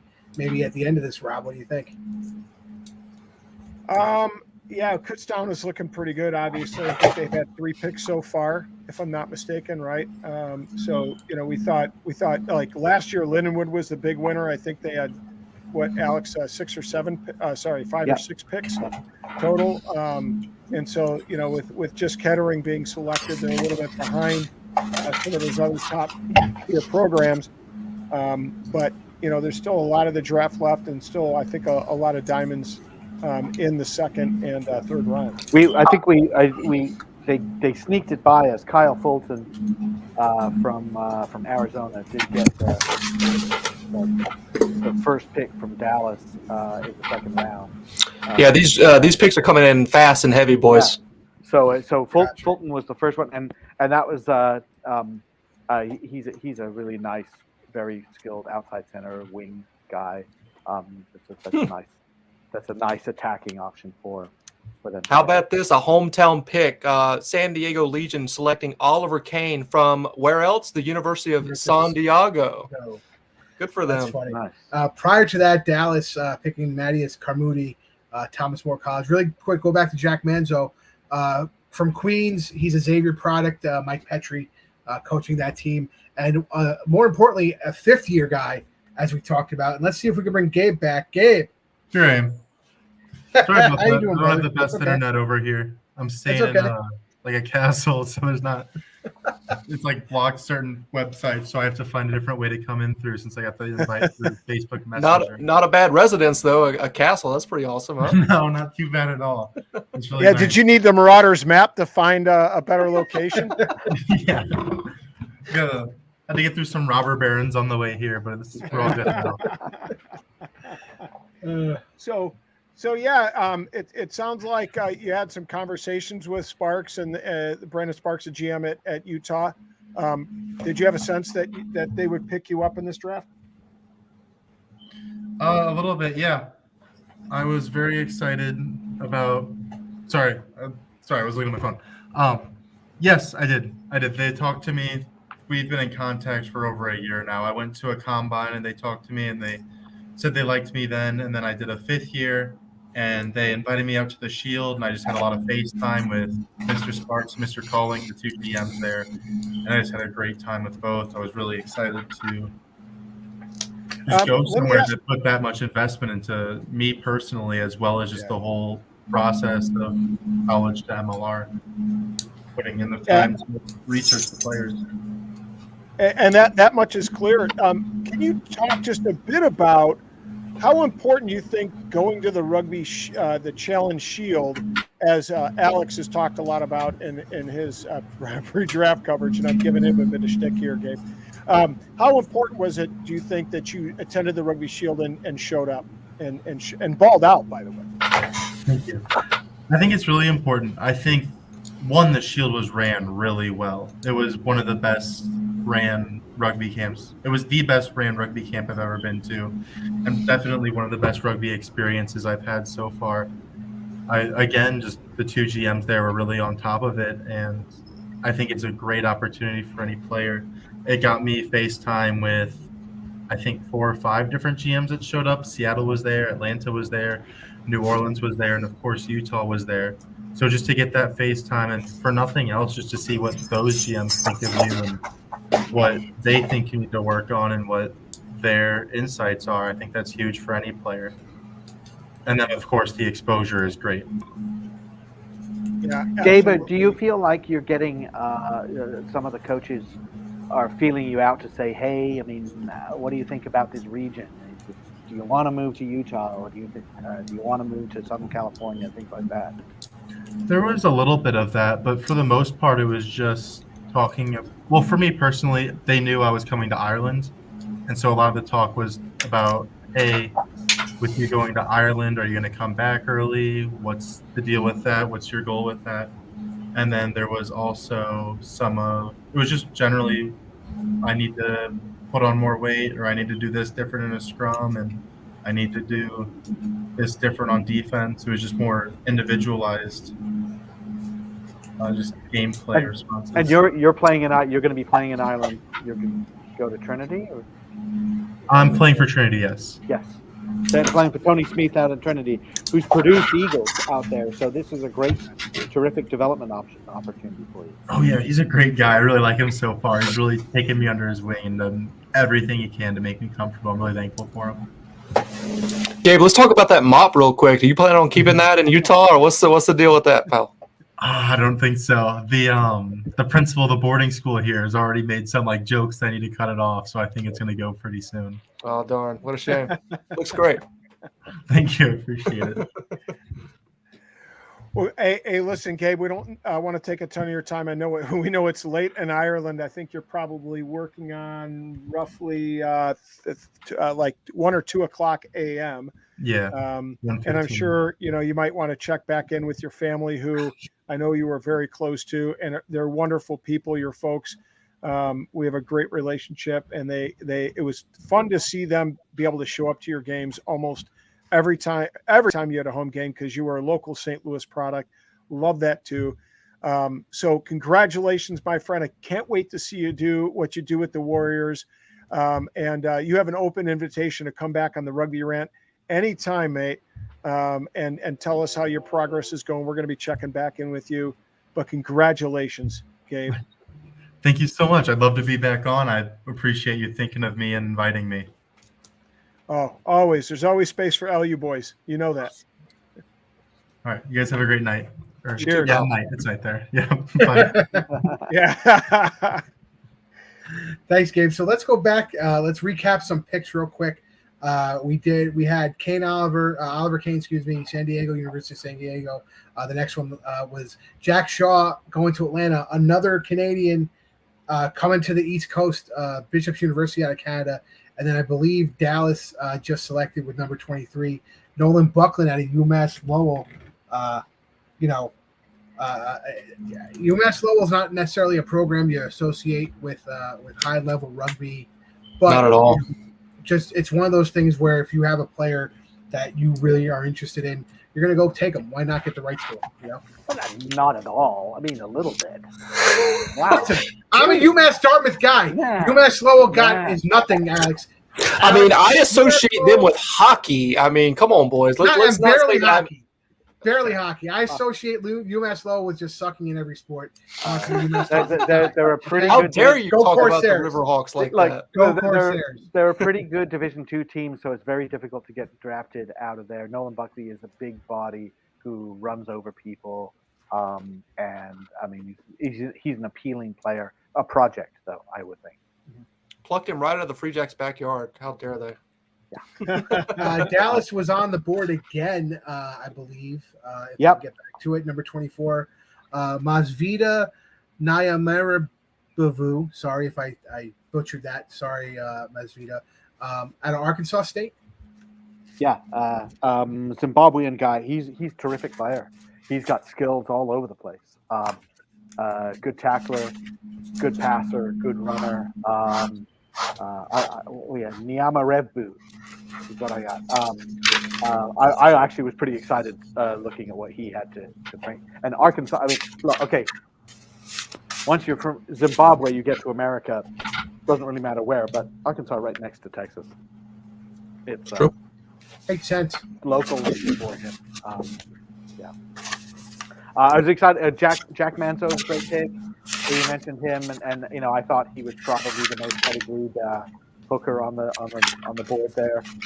As you mentioned Xavier, but look, he's been in one of the best high school programs, followed by one of the best collegiate programs for about 9 years. He's been with as good coaching as you can get, and with the age grade programs as well. So this is a guy. Look, I mean, he should be set up to succeed at the professional level. Can I ask you a question, Alex? Are you surprised that Mike Ware is still on the board here? I'm not surprised. I mean, I thought he might go, but he is, you know, a small guy, and he's not. Look, Shane Barry is a small guy who runs fast and gets out of your way, and Mike is more of a string puller. Okay. But who knows? The other thing is, Mike's a really smart guy. I mean, a lot of these guys are very smart, but I would imagine it's possible that he, and I'm just speculating here, he might have communicated he had some plans in terms of what he was going to do, and then like, okay, you know, maybe, so maybe he doesn't get drafted because everybody knows what he's going to do, and he's going to be moving to a certain city and just be there. You know, and yeah, exactly. And communication, like we talked about in the earlier part of the show, is key, especially if you know, maybe he's set up somewhere specifically with a job offer. You know, why blow that? Real quick, next guy, Seattle, 25th off the board, Neil Moylet, LU guy, Rob. There's your second LU guy. Yeah. So I mean, you were tied with UMass Lowell, right? And now you finally got past it. And we just bumped it up a notch. Yeah. Neil's a really, really nice player. I like him a lot. You know, it's interesting. They play. I mean, they have some guys. It's tough to make the lineup at LU, right? I mean, they're just 1 through 23, and then beyond that, they have a really strong program. And what's interesting is you know, as an upperclassman, it's really hard to keep your spot. I mean, they have a couple of All-Americans in the backs that are like sophomores, right? Nick Hardrick is now with the U23 U.S. team, and you know, he's going to be a junior, right? He has 2 more years of eligibility. So Neil had to battle day to day in order to find his way in the starting lineup, and he does a nice job. He's a nice sized kid, powerful runner. I think he's going to be. They're going to like him there in Seattle, you know, and along with Tavetti. I don't know that he's that polished yet, you know, obviously, because that's a pretty high standard, but he's going to be a real nice player for them. And does he have time left? I want to say, yeah, he has another year left, and I think you wonder, is it a couple credits another year, or is it a full another year? Well, I thought the plan was he was going to be the team captain.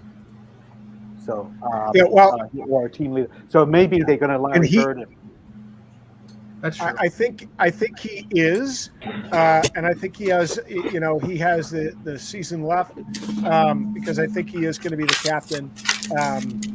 But, it'd be interesting to see him come in. I mean, really, if he graduates right there at the end of May or mid-May, plays a bit of sevens, come in right there at the end of the season and get a little bit of experience. He could probably, we know that there's that window between December and January for right around the 15th of each that he could train with them. They can fly him out. He could do a bit of preseason training possibly too.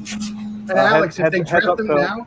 Heads up, Phill, on Mike Weir, by the way. Yeah, I was holding off on that. It looks like he's going to DC. Just, speak of the devil, of course. And then the next pick, obviously, is one of your boys from Lindenwood there, William Whiteside. Taken, yep, for New York or New Jersey, excuse me.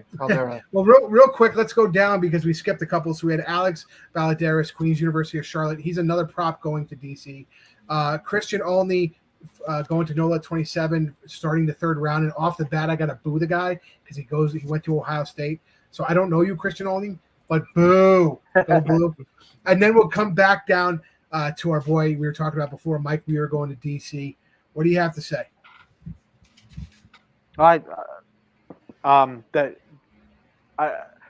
Somebody from DC sort of told me that they were very happy with what they had done with their draft. So I think they wanted him, and I think they waited for him.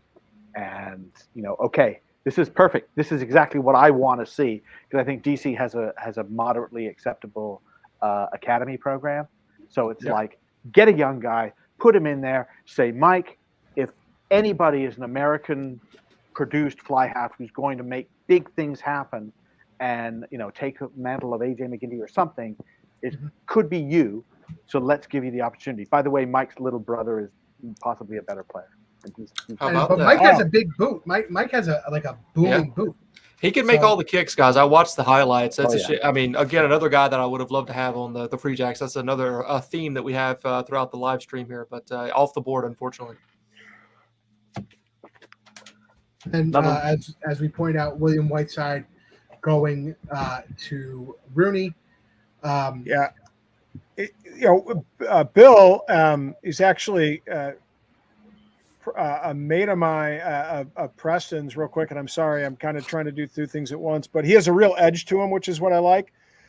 He's a hard-nosed, physical kid that just likes to get dirty, likes to play, get nasty, not, again, in an illegal sort of way. Just he plays with an edge, and in rugby, that's an asset. Coming in undersized lock, in my opinion, again, 6'5", when you're going against the likes of guys like Charlie Hewitt, Nick Chavetta, Nate Brakely. We'll see if Will Tucker comes back. He was in the mix there at lock. So undersized compared to those four guys. So I wonder, is he going to stay lock, or is he going to move to 6 or 7? He's a big dude. You talk about an edge out of Oakland. Those guys out of Oakland are friggin' mean. I love to see it, though. That's Oakland, I feel, is the Brooklyn of California. So you got a mean guy coming in to play rugby. I love to see it. Well, he's got a big frame. I think he can put on some weight. I'm not sure that he's day one ready, but I think with a solid off season and solid work throughout the season, he can find his way in there, get some experience, and put on that meat on a frame as he continues to develop his rugby. It's funny. I want to go back to the Colin Gross pick because the MLR used a photo in which Colin looks like he's getting his friggin' permit for his driver's license. And he's like if you go to our buddies, the Old Glory DC Rugby Supporters Club, they posted it. My girl Sue Parks posted it, and I looked at it and I'm like, that guy went to the friggin' military academy. Like, it's just he just has that cherubic look. I just thought it was worth noting because we had talked about it with a couple guys like Shane and all that. So going after pick 29, Utah picks again Samuel Buckley, another LU guy. LU's hitting on the board, Robbie. Yeah, well, we're coming in, coming around the corner and making that last quarter mile run. And like I said, there's lots of opportunities here in the second, third rounds for guys to show out.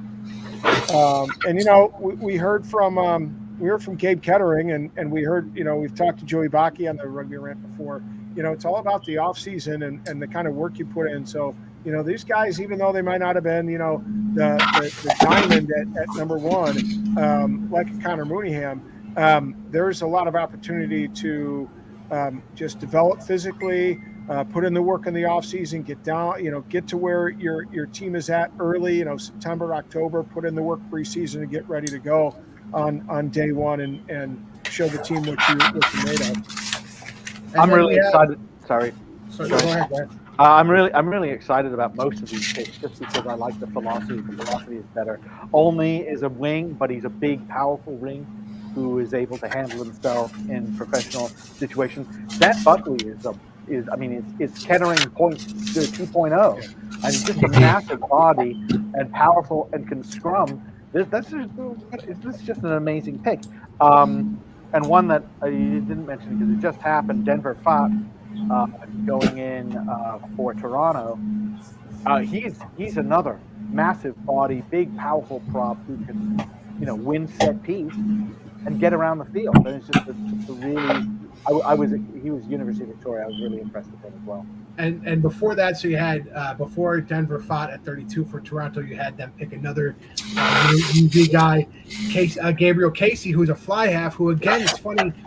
You talked about looking at his highlights, and I felt like it was just him making a bunch of steps and going through a couple open holes. I didn't see a lot of kicking at a Gabriel Casey, which was interesting on the highlight reel for a fly half. What are your thoughts about that, Alex? He's a big guy. For a fly half, he's a bigger guy. And yes, no, I agree. I didn't see a lot of kicking. We certainly saw him sort of like fancying himself a bit of a Stephen Larkin type guy. Interesting, but it's great. I mean, look, Toronto's doing what they should be doing is let's get some Canadian talent from the daily training environments that are available for young people, and let's build it up. And hey, Canada didn't qualify for the Rugby World Cup. USA is still clawing their way through, but Canada didn't make it.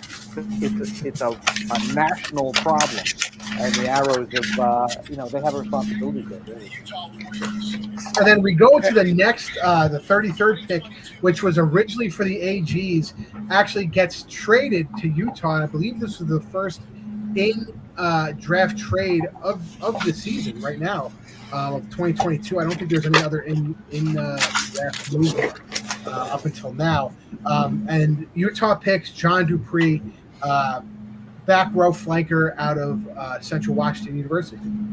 Can I just jump in for a third round perspective here? The Free Jacks last year picked up a diamond in the rough in Zach Bastris, who really wild people, when he was selected and made his appearances for the Free Jacks. Unfortunately, his season was cut short through injury, but, we consider him as a diamond in the rough, and I'm really excited to see what the Free Jacks come up with here at the end of the third round to see who they pick, because, again, New England has a great tradition of finding these diamonds in the rough in late rounds.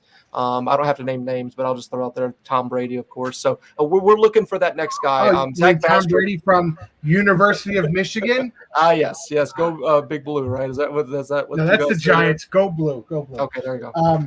But yeah, I think John Dupree. I think that's a good pickup for Utah. I think Utah right now is coming up. Might have had the best draft at this point. I think a lot of their picks are guys who are going to have playing time coming into the season.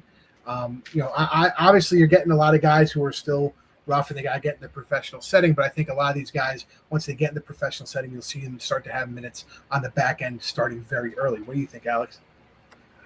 Yeah, I think so. I think you'll have a few guys who come from programs and haven't seen them a lot. Dupree, I think, has a lot of upside. His compound stats were nice. Mm-hmm. They weren't like, oh my God, they were just nice. But that's a little bit different from playing the game and certainly reading the game and things like that. So give him some time. He's not expected to come in there and start. That's fine. I think he's a good player. He's a good, strong player from Central Washington.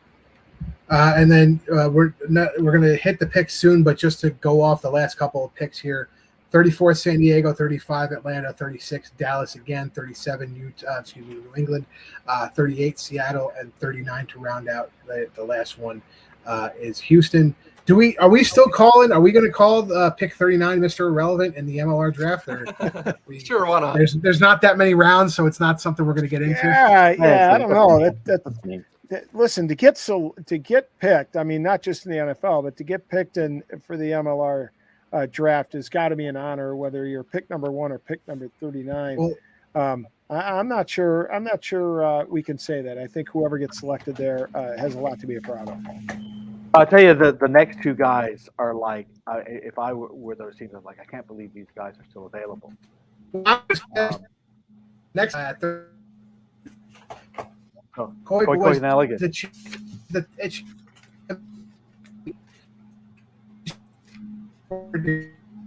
What's going on? Is that Scott that's bugging out? Yeah, he is. Yep, that's him. He's a robot now. Okay. Yeah, but I could look. Koi was. It's funny because I was talking to Matt Sherman all season about the West Point team, and he didn't mention Koi at all, really. And then I started watching video. I'm like, who is that? And he's playing number 6 most of the time. Mm-hmm. Right. Who is that guy? I mean, he's kind of small for a blindside flanker, and he goes everywhere. And he's like, his emotional level is way up here, and he's just kind of a wild guy on the field. But he in the playoffs, he started scoring tries. He just started scoring a lot of tries. Fantastic.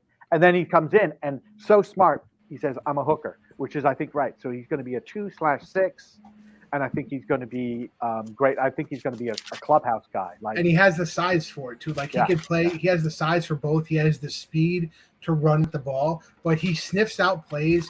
It's almost like his rugby IQ is older than his age. Like, for some reason, you could see him where he'll see a smart play to make and ground the ball where people aren't paying attention, or find a hole. Like, he finds where people aren't paying attention, and then all of a sudden he attacks that area. And it's something you don't see a lot in younger players.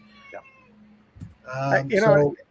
And Alex, tell me if I'm wrong here, but I remember watching the final in which, they obviously, the Army or the West Point won, and in the D1A final, and the guy was all over the pitch. Right, he was chasing down when they would kick deep and put pressure on the back 3. He's chasing down ball, providing the chase opportunity and putting pressure up at the opposition. That's pretty impressive for a guy that's playing the flank position. Oh yeah, and then, I mean, defensively they were masterful, and he was central to that. He also scored a try in the final. I mean, he did an awful lot. There's that.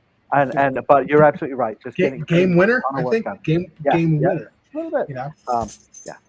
So the next pick going through, we have Hotlanta coming in with LU product Evan Conlon. Wasn't Evan available last year for the draft, Rob? Is he a senior this year? He was a senior this year. But I think he declared last year, because I remember seeing him at the showcase and speaking to him. I think he had declared but wasn't picked. It's not a bad idea. Like, honestly, if Preston hadn't gotten injured, I would have said, hey, go in the draft and just see where your stock is at. Give yourself some exposure. It gives you an opportunity for people to, for GMs to maybe, notice your name and say, hey, I might want to pay attention to this kid or get some eyes on him. Rob, we have Koi Nelligan. There he is. There he is. Hey, how are you? How's it going? I'm incredible. Congratulations on getting drafted, man. Thank you so much, sir. Appreciate it. Koi, again, thanks a lot for joining. How are you celebrating being now considered a professional rugby player? I'm currently down at Fort Benning, Georgia, with all my Army rugby teammates. So we're pretty stoked right now. It's all nice. Excellent, Koi. You had an amazing run in the playoffs. I mean, you personally, as well as the team. Did you feel like you personally sort of raised your game for the last, those 3 playoff games? I don't know about raising my game. It's just, I think the team as a whole sort of just came together and realized that the goal that we've been talking about for the past 4 years is finally being realized. And, the love and the trust was all there since day one. And it just got elevated more and more once we beat Life, we beat Lindenwood. And then finally you could see it in the last 20 minutes of that St. Mary's game. It was just all the team. We didn't want to let each other down. We were all together, and that was all that mattered. That's awesome. I got a question. Are you doing airborne school down there? No, I'm actually not. A couple of my teammates actually are, but I'm not. So just had to ask. I had a bunch of friends do airborne recently, so yeah, just no. So, you know, what do you expect? You know, when you first land down there, Koi, at San Diego, what are you expecting? The environment. Have you had any conversations with the management there and the coaching staff? I had a short sort of exchange with San Diego. That honestly came as a surprise to me, but I am super excited. San Diego is a great landing spot, and it's one that I was looking at, but I wasn't sure if it actually become a reality because I wasn't sure if they were actually interested. But I mean, once that pick came up, I was crying like a little baby. I could not have been more happy. It's one of the most exciting moments of my life, and I don't know what to expect. I'm just excited to get over there. Listen, for everybody out there, here's a tough West Point grad, physical guy, military man, and he can acknowledge that he was excited, so excited that he shed a tear. That's fine, but bro. Tell you what, landing in San Diego and living on the beach won't suck. I can tell you that. Yeah. Not going to be bad. Koi, you got the U.S. Army is giving a deferment for you to be a professional. Is there anything that you need to do in terms of your Army commitment while you're a professional, or do you get just like go play and then come back? No, actually, happy you mentioned that. There's nothing that I necessarily need to do in order to hit sort of tick marks at all, but I do just want to thank the Army for giving me this opportunity. There were the packets, mine and Colin's being approved was a long process, and it went through a lot of extremely important people's desks and probably have some better things to do than be mulling over some rugby tape. But, me and Colin are both fortunate to have, Secretary of the Army, Chairman of the Joint Chiefs of Staff, and then Secretary of Defense and Mr. Lloyd Austin, sign off on our paperwork and accept that, this is something that we're going to be able to do. So currently, I don't really have any obligations to the Army other than, just be a good ambassador and, try as best I can to, steer maybe some people who wouldn't necessarily be exposed to the Army, maybe, put that seed in their brain, maybe I want to do this because, the Army has truly given me some incredible opportunities, not only in rugby, but in life. And it's allowed me to go to a lot of places. And I'm super excited for the future. Love it. You mentioned Colin. Is he there as well?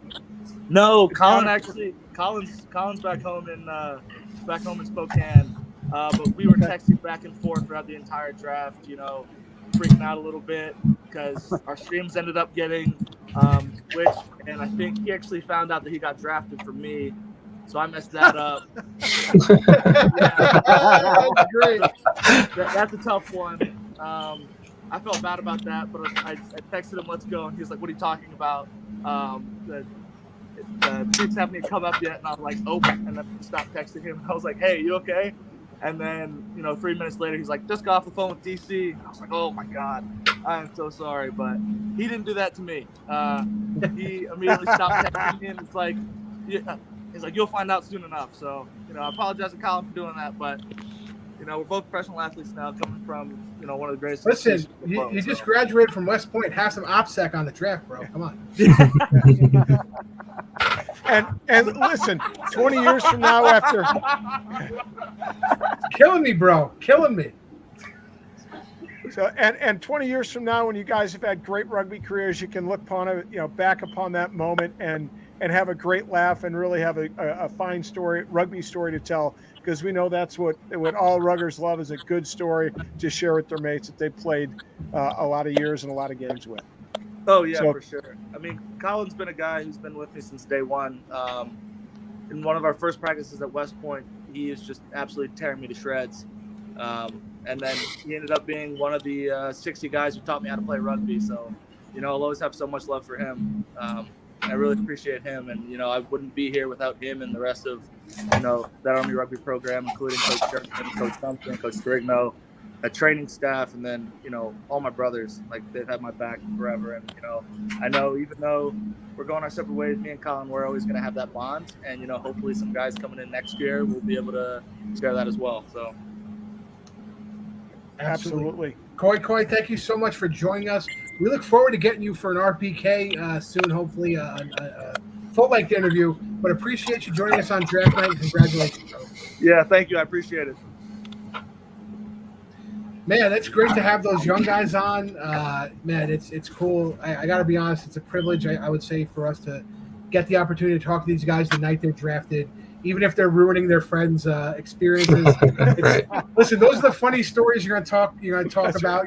10 years from 20 years from now. Absolutely. Remember the time I told you were drafted and nobody else told you? So it's great. So let's go to the next set of. We said Evan Conley. We talked about LU, Atlanta number 35, pick number 36 out of Dallas. Jason Tidwell, Texas A&M. Terrific player. Number 10, 15, can kick goals, can kick for distance. Is a very, English trained, I believe. And that's what Dallas needs, though. Dallas needs help at some of those spine positions, especially with their kicking. I think their kicking for goal was found a little bit, and that made them push to shoot for tries, which they did score. It's funny, DC was one of those guys who scored tries, and then they would score 42 points and lose 59-42. And I think we have Evan Conlon on the hook here. Evan, congratulations on being drafted. Yeah, thank you so much. Hey, congratulations to you in Lionland. Awesome to see your name get called. I know they had some conversations with your parents, and they are super excited. And I think I've got another one of your teammates standing here, and he's super excited for you. Preston says hello. Yeah, thanks, Preston. Yeah, it's a great opportunity. Talked a lot with ATO, and they seem like a great team, and they're excited to have me, so I'm excited to go. Evan, did you know how that you would? I mean, third round gets later in the third round, it gets a little nerve-wracking, stuff like that. But I thought you would actually go earlier. You're a terrific player, but did you know how it was going to shake down? No, I had no idea. Obviously, I would have liked to go a little bit further, but still, ATL was one of my top teams, so I'm happy to go anyway. What attracted you to ATL? What made it one of your top picks that you really look forward to potentially being drafted by them? So a couple weeks ago, I talked to the coaches, and I've obviously been in a lot of talk with Mark Carney, the GM, and their system and their program seemed like it fit me really well. They seemed like they were really happy to have me, and I just really spoke to me in a sense of what they're trying to bring to the league, and just exciting. Now, I know that I've had conversations with other draftees who have been in contact with ATL, in the run-up here. Have they talked to you at all about, when they'd like you to come down there, what maybe some of the expectations are for the fall season leading up to the MLR season? Yeah, so they're trying to get me in, I think early September. It's about as soon as I could get in to school, or not school, but to ATL. So, just talking to them, figuring out when I'm going to get out there. Fortunately, I still got a semester left of school to finish, so we'll just see what happens. They're trying to get this whole preseason thing going, so hopefully I can get out there and figure it out. Listen, this is why we have online classes, bro. Come on. Exactly. In the age after COVID, it's online classes should be the easiest thing we're doing now, fellas. Yeah, unfortunately, with my major, I have all lab classes, so I got to really figure that out. See, that was your first. That was the first thing. You should have been an accountant, then you could just sit at the computer all day like me. Yeah, I should have been majoring in rugby. Any reservations about having to play in front of some Life fans down there? I feel like they might turn around now that I'm playing for an Atlanta-based team. 100%. Evan, the Woodlands, that was your high school team. Lindenwood, I would say that you probably would say you're fortunate to have a lot of really great coaching to put you in this position. Yeah, just fantastic coaches in Frank Rizzo and Chris Gruba. I only had Chris my last year, but Frank I had all 4 years when I was in high school, and it really set a foundation for me in this kind of journey I've been on, and I really appreciate the two of them, and they really believe in me, and this is long time coming, and I'm glad that they they could have a direct effect on my journey here. Evan, great mustache. Congratulations on being drafted. How do you feel about Atlanta? Is that an exciting metropolitan area for you? You know, I'm a quiet guy, so I'm not super crazy on living in the city, but we'll see what Atlanta has to offer, and maybe I'll enjoy. It's close to the beach. I love the beach, so maybe I can make a couple road trips there on the East Coast. There you go. Very good. Sounds great. And Evan, thank you. Oh, go ahead, Rob. I was just going to say, it's a little bit bittersweet. The sweet part is another LU boy was drafted, is going to be playing professional rugby again, continuing the pedigree. The bitter part is I'm going to have to root against you at least 2, maybe 3 times. Nobody likes Atlanta. Well, maybe you guys will become fans soon. So hey, I'm an Evan Conlon fan. I'll be rooting for you. I hope you get everything you can and soak everything up you can from that coaching staff. Neat Greeling, he's been on the show. He is a wonderful guy. I think you're gonna learn a lot from him, learn a lot from the staff and the players there. We at the Rugby Rant wish you all the best. I know Alex and I know Phill wish you the best, except when you play New England. That's right. Congratulations, mate. Are you down at LU now? no, I'm currently in Colorado. I'm getting ready to play Rugby Town. Oh, nice. That's So right. see our boy Ty Braga. Give him a high five. You see him. He'll be the PA announcer at Rugby Town. Okay, sweet. So when he's one of our co-hosts here at the Rugby Rant. So go check out Ty Braga if you can. Couldn't be on the show today because obviously he's at Rugby Town. But Evan, congratulations on being drafted. Your future's bright. Hopefully we're going to get you on for an RPK sooner rather than later and have a full-length interview. But we appreciate you coming on the night you're drafted to hang out with us. Yeah, thank you so much. Cheers, Evan. Congrats. Yeah, see you guys. And let's go through the last couple picks in the draft real quick because we're getting to that. Really interesting. We talked about that Dallas pick of Jason Tidwell, Texas A&M, and now we're on to pick number 37, which is the New England pick, the Free Jacks pick. Ivan Poole of Central Washington University picking up a prop. Now, Ivan is legit prop size. I think he's like 265. So he's not too big. He's just big enough to run that front row, but still be athletic with the ball in hand. I think that's something New England needs. It's Kyle Sekera-esque as far as his size, in my opinion. Perfect. The Free Jacks have a long history of draft. Well, not long, but in the past couple drafts, they've picked up props for development. Spencer Kruger, of course, Rob, you know him, and Anthony Adamczyk. Unfortunately, that wasn't able to work out with Penn State, but super excited. I expected a prop to be a part of the Free Jacks setup here with the draft. I'm really surprised, to be honest, with the second round pick. Just to go back real quick, Tomas, I'm sure fantastic player. That's an international spot that they'll have to use if he's going to play on the roster that's starting 15.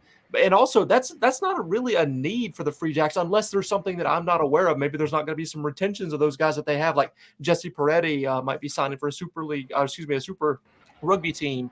Terrell Pita, maybe he gets a shot with the Auckland Blues. Not sure, but there's a lot of depth there, so I'm a little surprised by that, to be honest. Well, maybe it's a position change for Tomas too. Maybe they're thinking they could put him somewhere else. Potentially. So it's just to get him on the field and then fill in need if there's attrition at that for sure. That later stage. Quick shout out Ivan Pula, Olympia, Washington, Bud Bay Barbarian. Very good. Gotta love Alex. He's good with his shout outs. So then pick 38, Seattle. I'm gonna butcher this one, so I'm gonna give it to Alex because Alex seems to have better elocution. James Kwahanui, James Kwahanui, Irish Central Community College. ICCC, one of those teams that, and here we go. Look, we just talked about. Oh my gosh! Congratulations, James. We literally were just talking about your pick, and you popped on real quick. ICCC, one of the good Iowa programs that our buddy Ty Braga and John Cullen like to talk about. Congratulations on getting drafted, James. Thank you guys so much. I really appreciate it. I hope you guys are having a great day or great evening where you guys are at. We're having fun, man. This is one of the highlights I know for me and Rob, who do this is our show. One of the highlights every year is prepping for the draft and then actually going live with the draft and talking to you guys. I mean, we feel it's such a privilege that you guys will give us, you'll give your time to us while, in this exciting day that you're having. So really appreciate you coming on. So the first thing is we always like to ask, what communication did you have with Seattle prior to getting drafted? This is a bit of a surprise for me. I didn't have no contact with them whatsoever through this process. So, I'm excited to be able to stay home and play some rugby.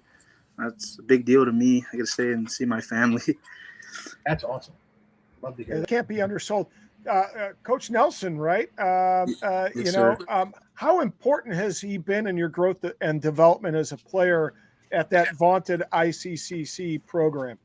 I'm just glad he gave me a shot there. Like, I just got out of high school. I was just working, right out of high school. I didn't have no contact with any college coaches after I got out of high school. So just him giving me a chance, it just means the world to me, because, like, just getting that chance, and, like, me, I'm taking every chance I can get, and I'm going to run with it. And just, I was just really happy that he took me on the ICC squad, and I was able to play some ball there. Absolutely. James, you were Rainier Highlanders? No, I was Tacoma Tsunami, sir. Oh, you were Tacoma Tsunami, right? Yes, sir. But that's so it is essentially a homecoming for you, which is pretty cool. It is. South King County as opposed to Pierce County. But is that important to you? I mean, your family be able to see you play and come. Oh yeah, it just means the world to me. And not only that, it's just like, it just goes to show, like, kids that are upcoming through my Tacoma club, like, that they can make it somewhere if they just really persevere and just work hard. Because my whole life, that's all I ever known was working hard. That you're never handed anything. So any chance that I'm gonna get, I'm gonna run with it as far as I can take it. And you can run. We've seen the video. Yeah. You can run. and run hard, by the way. And running at 250 pounds and making it look easy, in my opinion. Someone who's 350 pounds, I do not make running look easy. But with your height, your size, I think you're ready to get some meaningful minutes now, especially on a Seattle team that went to the finals this year. They're looking to revamp. Man. They're looking to, they made it to the finals in an unusual way, but they made it there. They won the games they had to win, but this year I know they want to do better. They want to do better in the regular season. I think you're the guy to start pushing them in that direction. I really appreciate it. I'm just ready to get in there and learn from all the older guys. That's all I ever want to. I'm new to the proposition, and I just want to learn anything and everything I can when I get in that building. James, let me ask you this. You mentioned it, and it's like I'm thinking the question, and you fed right into it. I promise, fans, we did not script this, James and I. Who are you most looking forward to, playing alongside or learning from? Is there somebody, being from the area, you have to be familiar with the rosters, or somebody that you're really looking forward to playing with? So I didn't get a really opportunity to watch much MLR this year. I was just straight into whatever ball game I had going on at Iowa Central. So, I mean, when I get there, I'm going to be elated to meet anybody, any of the top guys there. So, I'm hoping to make good relationships there and just, again, like, learning as much as I can. I think, Sam Matanga reminds me a little bit of James as far as his big of a dude he is. So that's a guy I think will come under your wing. You'll go under his wing as far as learning his position in the professional sense. But so here's the thing. So let's say James gets a cap here. He's going to be on that game day 23 roster. How much of your family is going to show up to start? That's Man, I got so much family. They're not even blood. So it's going to be crazy. It's going to get packed there, man. I'm hoping. Awesome. I love it. I'm not looking forward to it. They're going to take up that one side. Yeah. They might take up the whole bleachers. You don't know, man. James, make sure you say hello to Rucky the Seawolf. He's a good friend of mine. He'll take care of you there in Seattle. I'll give him a hug. I'll give him a big hug once I get in that. Appreciate that. Yeah, Rucky's a good dude. For sure. Personally, me, Rob, Phill, Alex, we all know him. He's a good dude. So please give him a hug for us. And James, again, thank you for coming on. Congratulations. Hopefully, we'll get you on for a full-length interview sooner rather than later. And enjoy your night. Congratulations. Hey, thank you guys so much for having me on here. I really appreciate it. I hope you guys have a great night. You too. Thank you, mate. Congrats. Enjoy. Can I just say one of the things that's impressed me with these guys that we've had on is their poise, in front of the camera. I mean, to a man, they've been poised. They've been thoughtful. Koi, talking about, all 60 of the players that have helped him get to the point where he's at. Other players, James talking about Coach Nelson, every one of them, Conlon talking about his experience at Woodlands, thanking those that introduced him to the game. And that's what I love to see, because it shows, I think that's what it's at the heart of rugby in the United States, thanking those who gave them opportunity, and hopefully paying that forward at some point. It's a special game. I mean, they talk about it all the time, and the character that is built through rugby is special. Nate Ebner, who's a co-owner of the Free Jacks, happens to mention of some of the bad guys that were in the locker room with him and the New England Patriots. It's just a different mentality completely. There's a lot of entitlement with American football and stuff like that. You don't find that with rugby. It's a true team sport, and you have to have that support there to help you along the way. And it's just a testament to the great sport of rugby. Very respectful guys, but they also have the right attitude, which is, I'm going to go there and I'm going to work really hard. Exactly. Not and just waltz in, right? Exactly. And I think coming from these programs, they're going to work hard. So let's go to the last pick in the draft. Houston picking 39th. Brandon Carnes, Iowa State University. Brandon is a prop, big fella. I believe he's hitting. Not South African, surprisingly. Yeah. 270 which is a good prop size. Now, Alex, I thought he had committed to life for the 2022 season. Yeah, I don't know. So they still have him listed as Iowa State. So that's a little confusing to me. That could be. And maybe again they sort of wait on something. But you know what? I'm just super excited. 3 props to finish off the draft, which is. I'm going through the numbers as to what they did. This is the first year that they finally did something I thought they should do, which is the majority tight 5. And if you're unsure at the end, you've got to pick at the end. You know what? Let's get the biggest, meanest prop we can. Who's available, right? Or a hooker. And we had in the final round there were 5 front row guys in the final round. It's like yes, you're not sure, so let's get somebody you can work with. Sure, yeah. Right. It's interesting to say that, and I'm familiar with what I know, and so it's interesting as I looked at like NOLA's roster, for example, and they're heavily USA focused in their pack, right? From 1 to 8. They have very, very few guys that are foreign players. I think O'Toole is one guy who came from Ireland but played at I believe at St. Mary's, if I'm not mistaken, Alex. But then predominantly very, Nikolai Bursic, here and there have a guy or two that's a foreign player. But then they open up foreign players in the back line. And I think this is kind of what's being represented here is that mentality of, we can get it. We can pick a guy with size. We can develop him. We can teach them. And then we can maybe select some guys that have a little bit more varied experience at some of those mind positions in the back from, 9, 10, and 15. Yeah. Yeah. Go ahead, please. Sorry, I was just agreeing. Oh, the other thing. First of all, I was wrong. It's 6 front row guys in the final round. But picking picking James for Seattle, I also think is a smart move. It's like, yes, get some local players on the team. Get some players who go, hey, that's one of our guys. It's not just his family. Everybody in the Tacoma rugby community is going to go, one of our guys is playing for the Seawolves. Mm-hmm. And let's go play, cheer him on. And I know they do that. And I think it's a very, very smart move.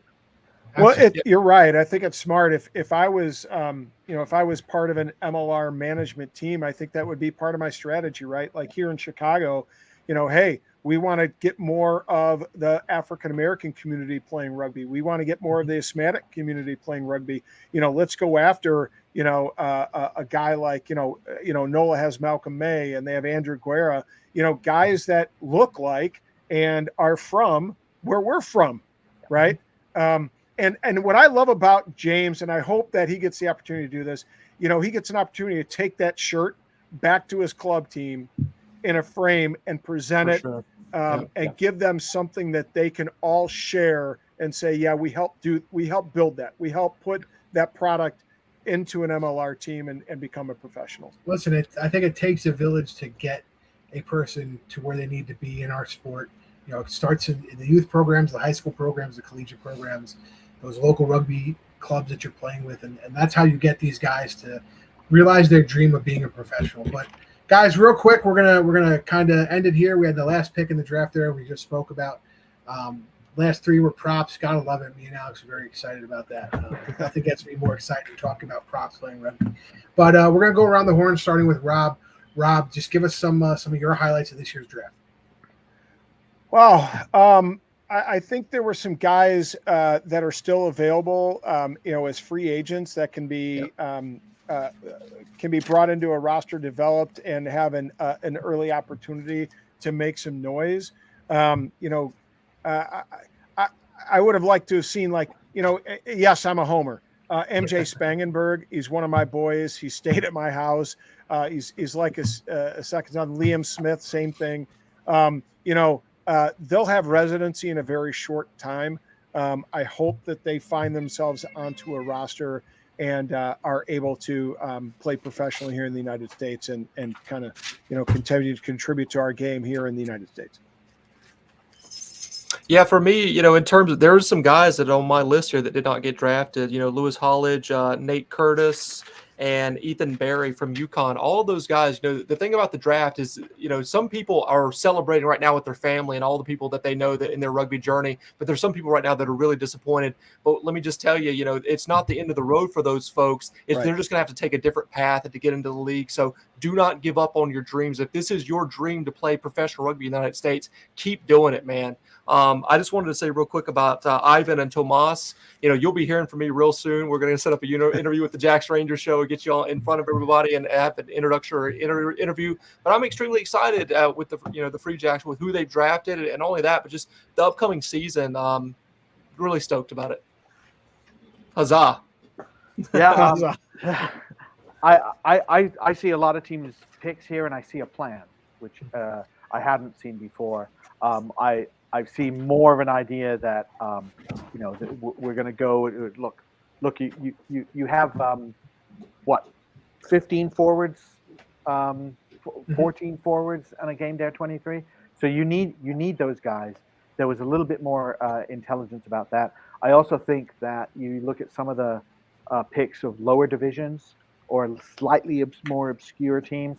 And it's that tells me, I think, that the team did their homework and they sat down and they met with this guy and they studied him and they said, I know he goes to UMass Lowell, but he brings a lot to the table and we like what we saw. And I mentioned in a video I did about will and about work ethic. If you find that, then maybe that's what you get instead of all those metrics that we see in the combines. What you found was a guy who will just play for you. And one last thing is, and we just talked about it, the poise of these guys. But I think overall, a lot more of these guys were physically and in rugby terms ready to be drafted. I agree with that. I think the interesting part is we're seeing a lot more Canadians get drafted to the non-Canadian teams. And we saw a dispersal of Canadian players this season in 2022 that we didn't see in previous seasons to not the Arrows. So I think the Arrows don't have as big of a lock sometimes on their MLR picks and their MLR players now, those Canadians, because they will go out and if they want playing time in the US, they see other guys doing it on other teams. So, if it's tight fitting in Toronto, why not go to an East Coast team or a West Coast team or go down to Texas to play? And on that note, can I just ask, financials is a big part, but how much would we like to see a West Coast MLR team, right, that could maybe help fill a little bit of that void? We saw, Alex, you talked about how many guys we saw from that BC program out there. Some of those guys feeding right into a situation near home. Absolutely. No, you're absolutely right. And then Phil's sentiment, if today was your day, you wanted to get drafted and you didn't get drafted, tomorrow it's rise and grind, baby. That's tomorrow right. it's Friday. It's going to be 8:19. Hit the friggin' weight room. Start getting your reps in. Start running your Broncos in. Start hitting the pads right now and get teams talking about you. You have the power to go to the teams and send them the tape. You have the power of speaking to the general managers. Guys like Fitz, guys like Stephen Lewis, if you friggin' send them a message, they'll talk to you. They're always looking for players. So just because you didn't get drafted doesn't mean you don't have you staking yourself to go play on a team. Tomorrow, wake up, rise and grind, and get MLR ready. So, guys, thank you so much. Rob, obviously, we've been doing this for 3 years now. I think we're just getting better and better on our coverage of this. We're really and part of that has got to be because we have guys like Phill and Alex joining us. Exactly. Thank you, man. Alex Appreciate giving us his perspective on just youth rugby, high school rugby, collegiate rugby.